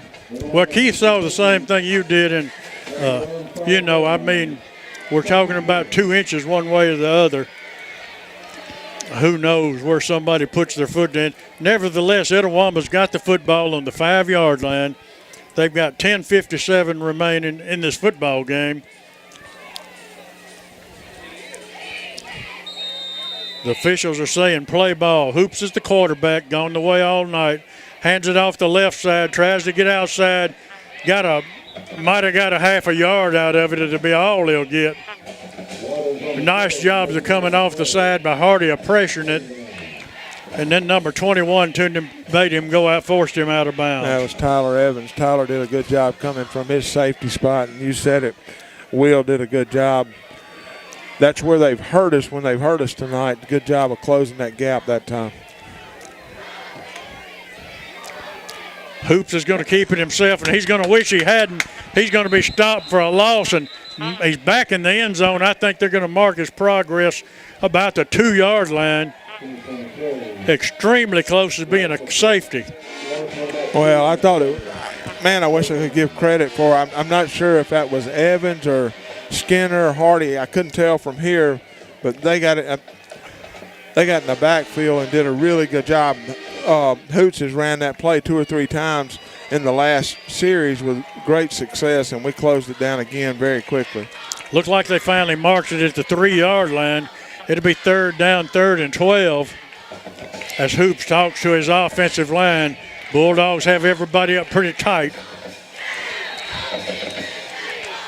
And we've got a timeout. We'll take it with them back in 60 seconds. Get ready, New Albany. Tallahassee Riverfest returns September 20th. Go where the professionals go. Union Lumber Company has been around since 1902. Whatever project you're trying to tackle, let us take care of getting you what you need to get it done.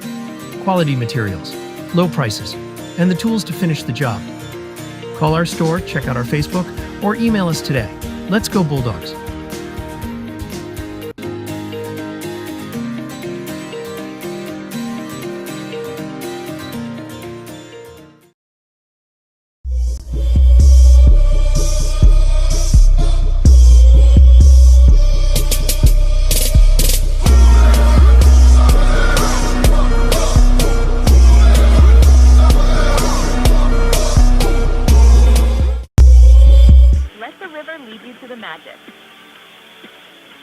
right, take it away.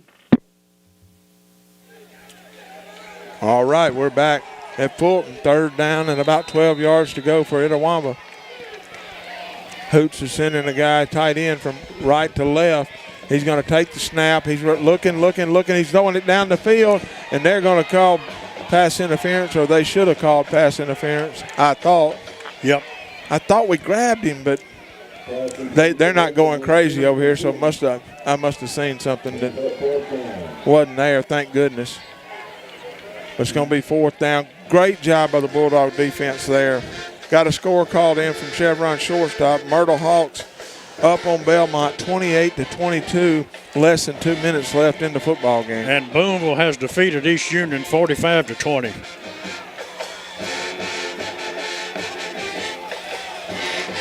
All right, boys, no roughing the kicker or anything. Just let him kick it. Indians punting it out of the end zone. Pretty nice punt by Weigel. It's going to hit. This time it's going to take an Indian roll. Ray's got to get away from it. He did the smart thing. It'll be Bulldogs football at the 44-yard line. And he thought about trying to pick it up, Keith. He did the right move getting away from it. Well, it was the best kick of the night for Weigel for sure, and I think you're right. I thought Cam might pick it up on that first hop, and he backed away from it, and I think that was probably a good idea.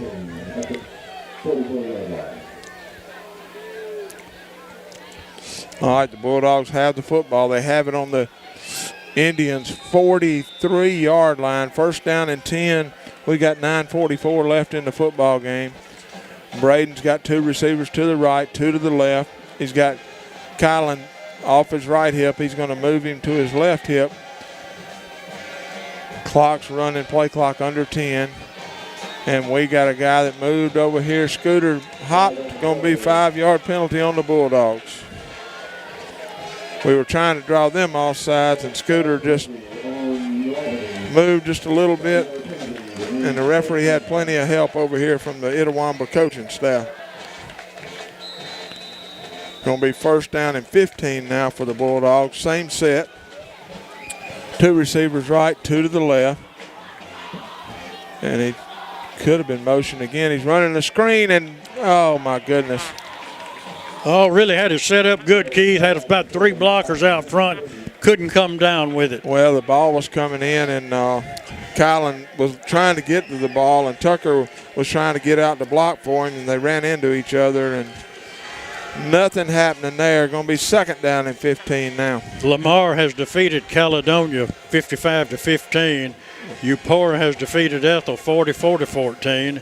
Grenada has defeated Callaway 28-0. Braden's looking for a receiver. He's looking. He's got pressure coming, and number 30's coming from the backside. Went around Tucker there to get the sack. Going to be 3rd down and about 20 yards to go for the Bulldogs.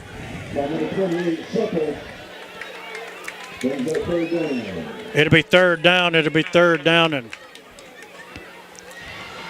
23, I believe. It's going to be a bunch. Twin receivers left and right for the Bulldogs. Shettles tries to draw them offside. Now we've got an Itawamba timeout. We'll take it with them back after these messages. You're listening to New Albany Bulldog football. The new and improved BNA Bank mobile app. From setting transaction alerts and tracking your spending habits to managing travel plans, turning off a lost or stolen debit card. You can take care of all of it in the new BNA mobile app. At BNA Bank, we know that life... Reason number 12 to bank at BNA. We are the bank for Northeast Mississippi. From buying a home to starting your own business, we are the team of local lenders standing ready to make your dreams a reality. BNA Bank. We are the bank of Northeast Mississippi. New Albany sports have always been a huge part of our lives, just like hearing is a huge part of your life. Whether it's the clash of the helmets or the cheers from the sidelines, the sounds of fall are the sounds of life. Our dads, Clay and Drew Hardy, are committed to making sure everyone hears all the sounds of life. For our family, it's more than regaining your hearing. It's regaining your life. Call today for a consultation and get back in the game of life. Said probably 3rd and 23 to go. Just got a call in from Chevron shortstop. Myrtle Hawks now trail Belmont 30-28 with about 1 minute and 20 seconds left in that football game.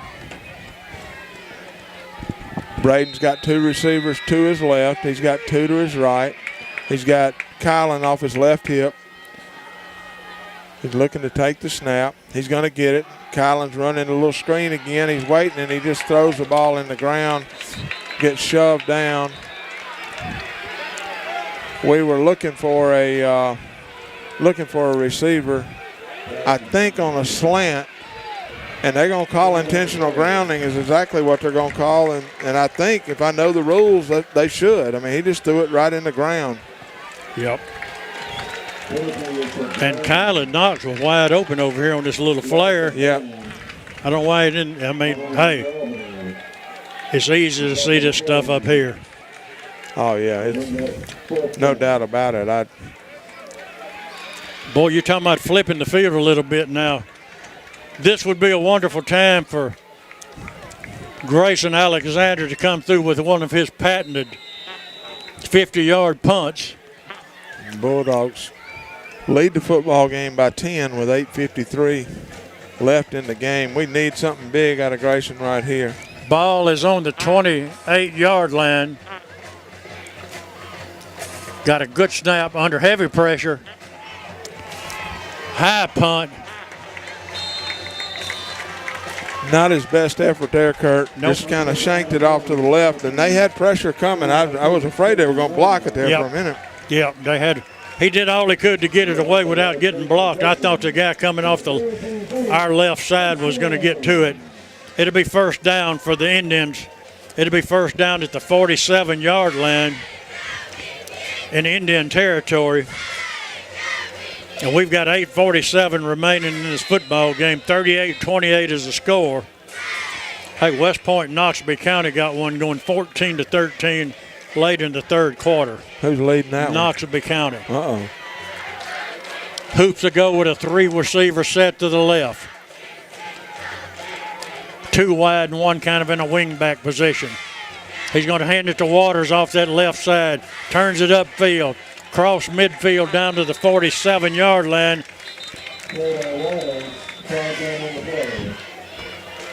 We got a flag on the play. It's over there on the Bulldogs side. It's going to be motion. Motion on Itawamba. I'll take that, Kurt. Well, if you're a Bulldog fan, that flag shouldn't hurt your feelings. No, that's good stuff there. Back them up 5 yards. It'll remain first down for the Indians. 1st and 15.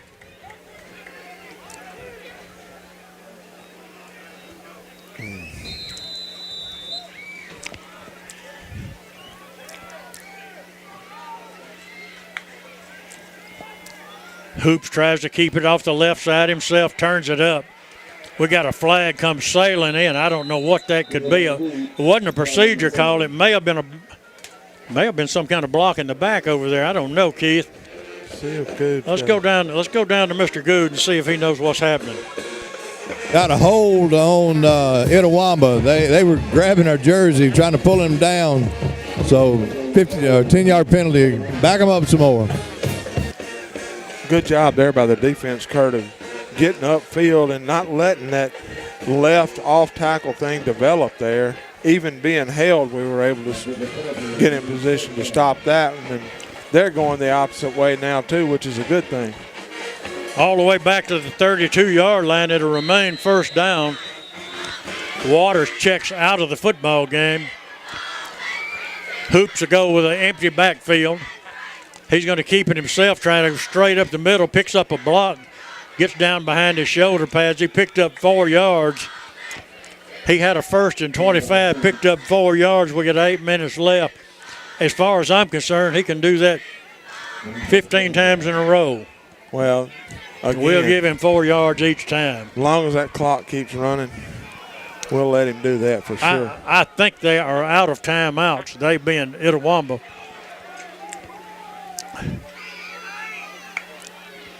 Back to passes, Hoops.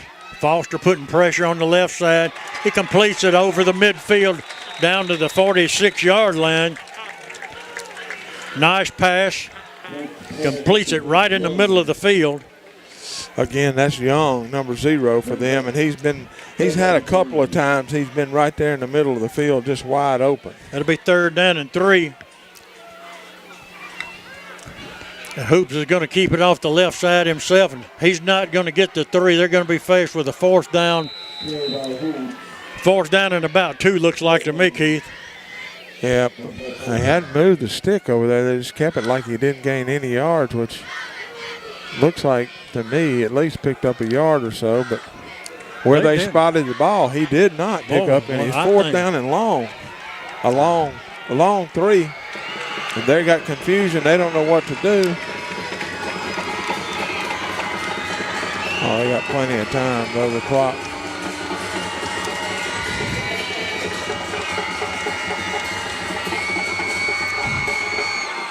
Oh, no. They did a direct snap to Waters is what they did. Finally checked him and Hoops out of the game and Waters in. And I believe they got enough to get a 1st down out of it. That was just total chaos for Itawamba right there. They didn't know what was going on, who was supposed to be on the field. But the play clock was their friend there, and they were able to get the snap off and get the 1st down.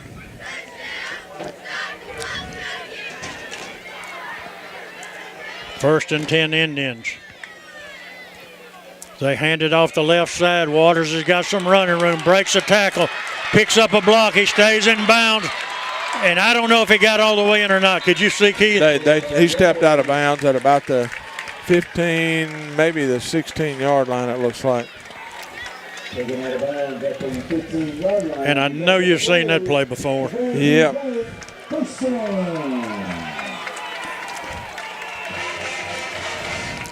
Got a score called in to end up the game. Myrtle Hawks end up losing to Belmont 30-28.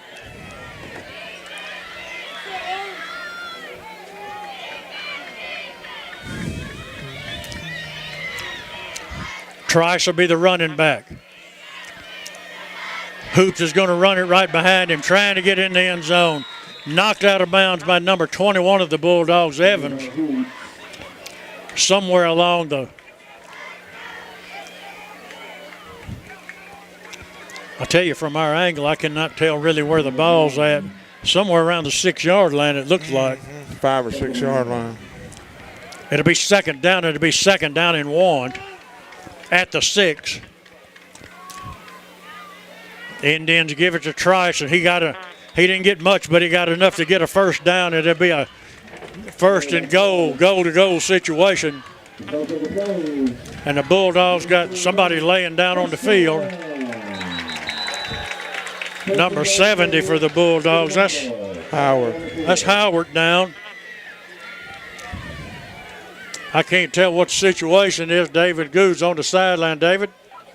It's Cheese. He's down, defensive tackle. I don't know if he got rolled up on or what, but he's slow getting up. At Metro Ford Auto Sales, we're more than just a car dealership. We strive to support our community, and we're committed to delivering the very best customer service, specializing in new Ford sales, used vehicles, financing, and service. Visit Metro Ford Auto Sales today. Owned and operated by Byron Irby. 1000 Barnes Crossing Road, Tupelo, Mississippi. Call 662-841-1000. Email mbmetroford@gmail.com. Or find us online at metrofordautosales.com. Metro Ford, where the community drives forward. Does Shelter Insurance cover shiny red cars? Yeah. What about purple vans? Also, yes. Monster trucks? What's going on, son? From shiny red cars to purple minivans, you can count on Shelter's local... Clock is a factor, so, I mean, if the Bulldogs can just make it take 4 plays to score, they have no timeouts left. Right here's where you want to get in some smart clock management.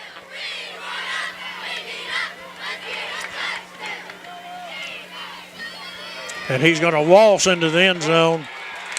I couldn't tell if that was Gaston or Trice or Waters. They got about 3 backs that look very similar. Under Waters, Kurt. Waters for the touchdown. Under any circumstances, he's in the end zone, and we're pending the extra point. We've got a 38-34 football game.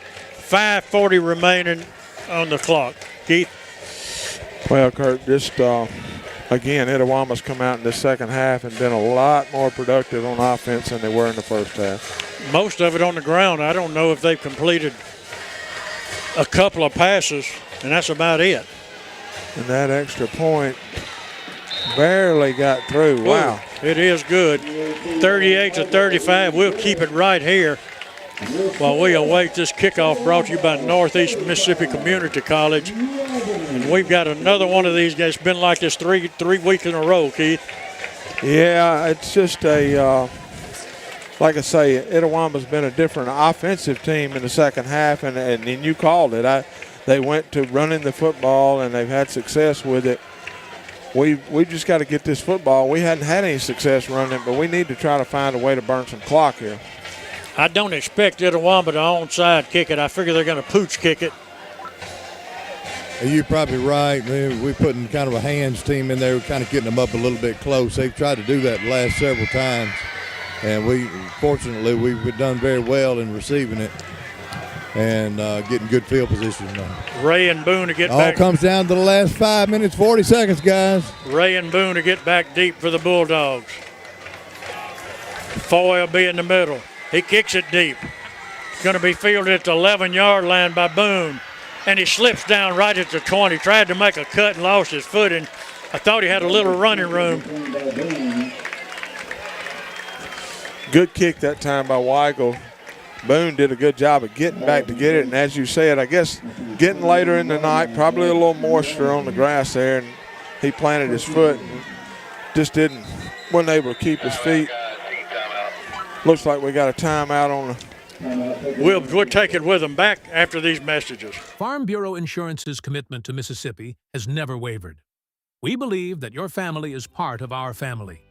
Protecting our families with local agents and adjusters, offering great rates, and handling fast, fair claims has always been our pledge. See Hayden Basil at Farm Bureau of New Albany? Hayden Basil is here for you. Let's go Bulldogs.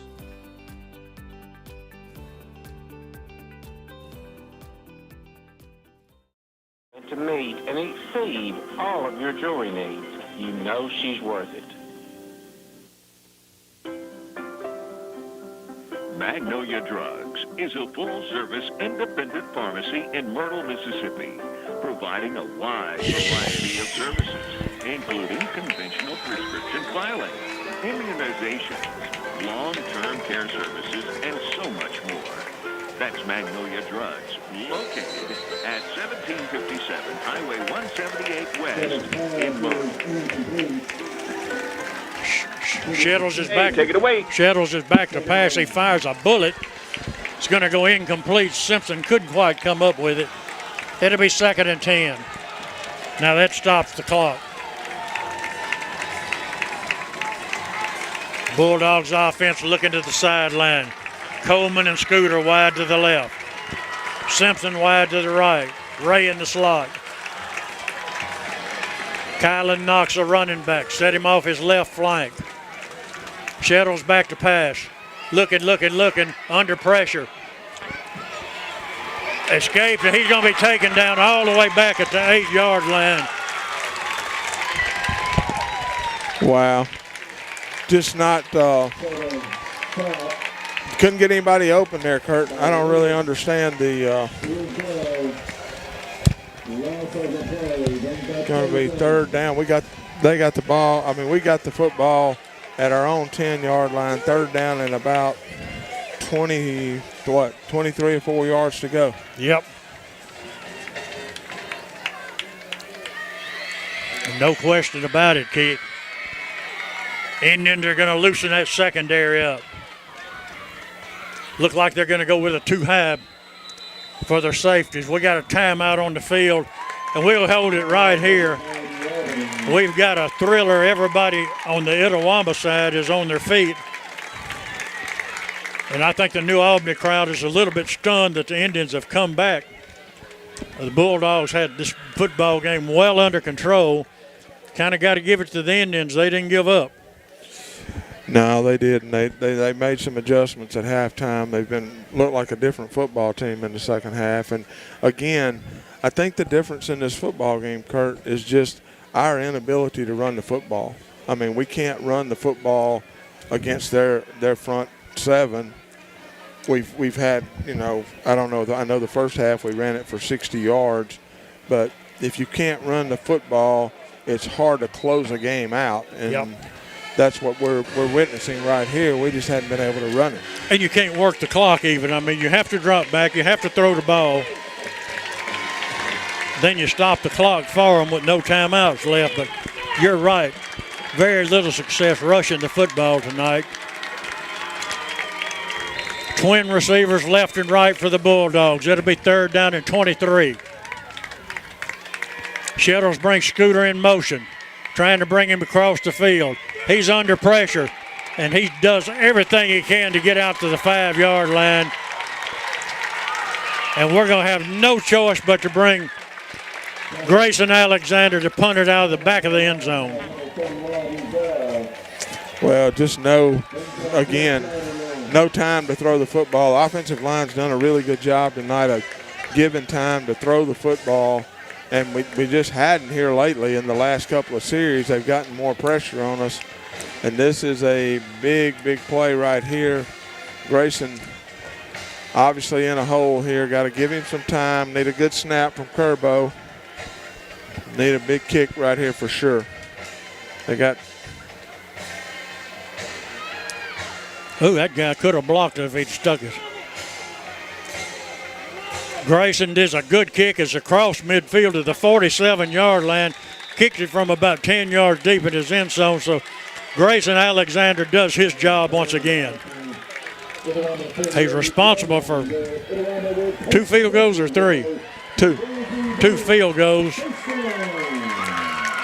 2 field goals and I think 4 extra points. He's responsible for about 10 points and just got a kick out of his end zone out to the 47-yard line. Now we're going to see what this Bulldog defense can do. 3:46 left in the game. They've done a pretty good job all night, but second half they've had a little trouble stopping this run. Waters will be the running back. They're going to give it to him right off the right side, and Jaden Foster says no. Stops him at the line of scrimmage. Good job, Jaden, right there. Just stepped into the backfield, made the play. Going to lose a yard on the play. Clock running. Bulldogs have just got to shut down this run and watch a slant pattern too. Now they're going to the outside. Waters has got the edge turn. He turns it up. He's going to be short of a first down. We're going to have to see exactly where they're going to mark it. Looks like about an 8-yard gain from here, David. Yeah, about 3rd down and 2. Big down here for the Bulldogs. See if we can keep them from getting around that edge. 3:17 remaining before your B&B post-game, B&B Concrete post-game show. Hoops keeps it himself. He got hit. He's kept his foot in it. I don't know. Once again, I do not know. It's going to depend completely on where they mark this football. Yeah, you're exactly right. There's a lot of bodies over here, and there's a lot of bodies, so I'm not sure where they're going to mark it. If they mark it where this guy's at here, it's going to be first down. So. Yeah, I thought he got the first down myself. He did. First down, guys. Well, you're right. Well, I mean, it just looked like from here he did anyway. Clock is running under 3 minutes. Hoots is going to hand it off up the middle to number 4, and he's going to pick up about 9 yards straight up the middle. We got a Bulldog down. I say 9 yards. He picked up about 8 yards. That's going to be Gaston on the carry that time, Keith. They've got 3 running backs. I'm telling you, there's not much difference in the 3 of them. Now Itawamba's got no timeouts left, and they got a player down on the field. So I'm not sure how they rule this in high school. They give you a chance for the offense to come over here and discuss things with the coach? Yeah, I don't know the rules like I should, obviously. But well, now in college this year,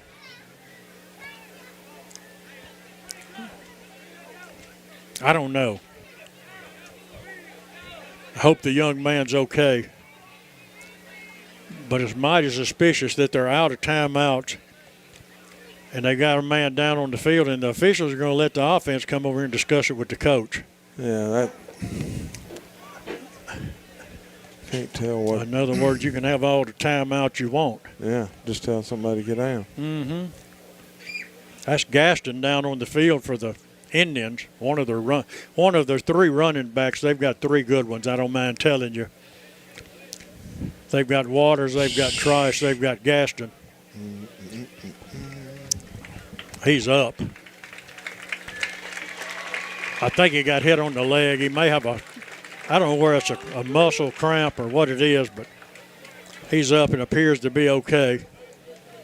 In the meantime, the Itawamba offense has had the opportunity to take about 2 minutes and decide what play they want to run.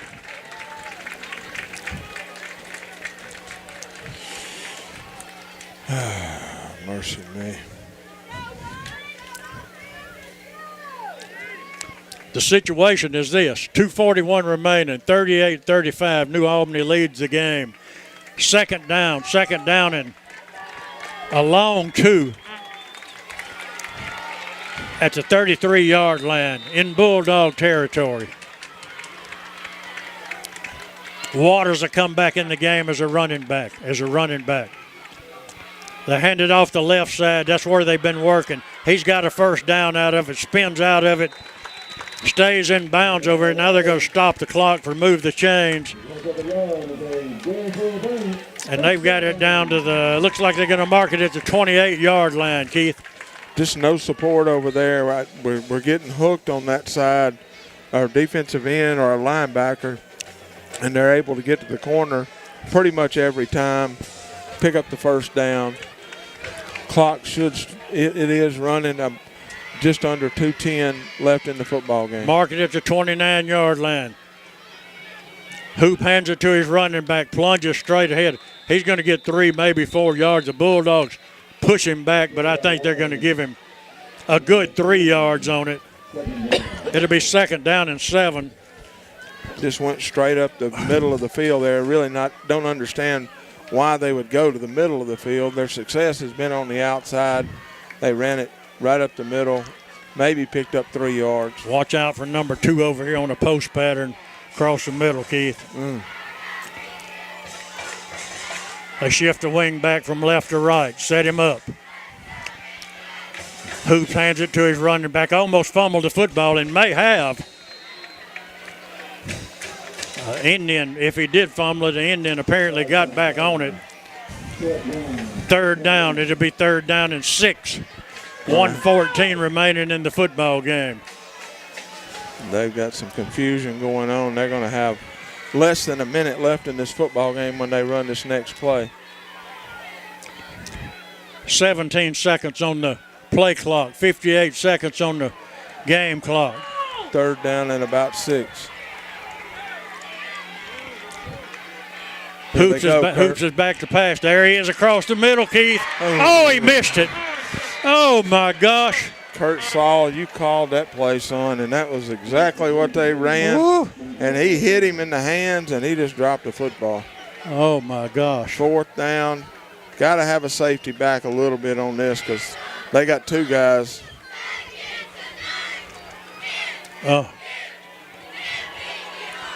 Fourth down and 6.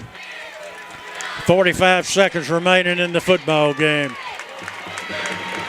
Hoops back to pass. He's taken down from behind by number 16 of the Bulldogs, 15. And that's gonna end the football game. Isaiah Simpson came in defensively, and he came off that right side, Keith. I don't know where he came from, but he hit Hoops in the back and took him down, and the Bulldogs are going to hold on for a 38-35 victory. Well, we had a load of folks coming from that side. It was it Isaiah or Boone? I couldn't tell. You're probably right. It was probably Isaiah, but we had a bunch of folks coming from that side, and they just didn't block and got to him. David, was that Isaiah Simpson came off and made the drop? You're 100% right. They put him in at defensive end. He came down. I thought they did. The Bulldogs going to get in victory formation. Shettles is going to drop back. He's going to take a knee. And I'll tell you what, folks, this has been one hard-fought high school football game. And I'll give Itawamba a pat on the back. They had ample reason to quit this football game in the first half. They came back and fought, and the Bulldogs held on for dear life, but they made the play when they had to. That's one of them games there, buddy. I'm telling you, that was the way they moved the football in the second half. Our defense just stepped up there on that last series, made the plays they needed to make. Big win for the Bulldogs against a good football team tonight. Hey, we're going to send it back to the station for 2 minutes.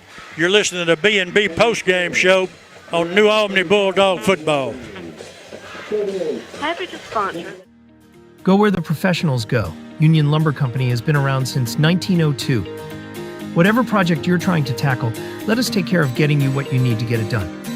Quality materials, low prices, and the tools to finish the job. Call our store, check out our Facebook, or email us today. Let's go Bulldogs.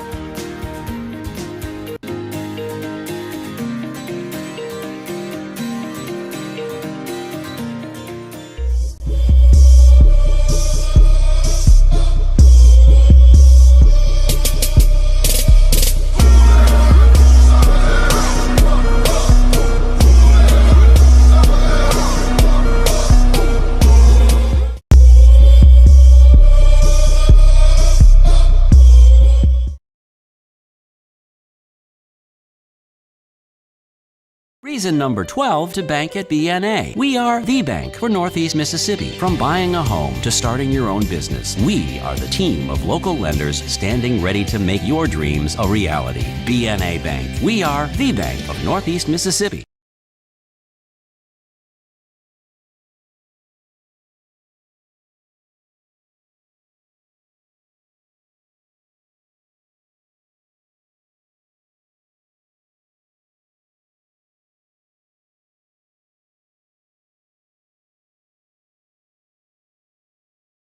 New Albany sports have always been a huge part of our lives, just like hearing is a huge part of your life.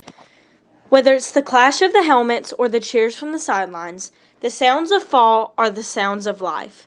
Our dads, Clay and Drew Hardy, are committed to making sure everyone hears all the sounds of life.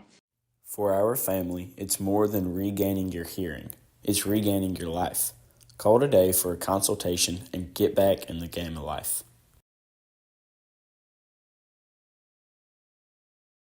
At Metro Ford Auto Sales, we're more than just a car dealership. We strive to support our community, and we're committed to delivering the very best customer service, specializing in new Ford sales, used vehicles, financing, and service. Visit Metro Ford Auto Sales today. Owned and operated by Byron Irby.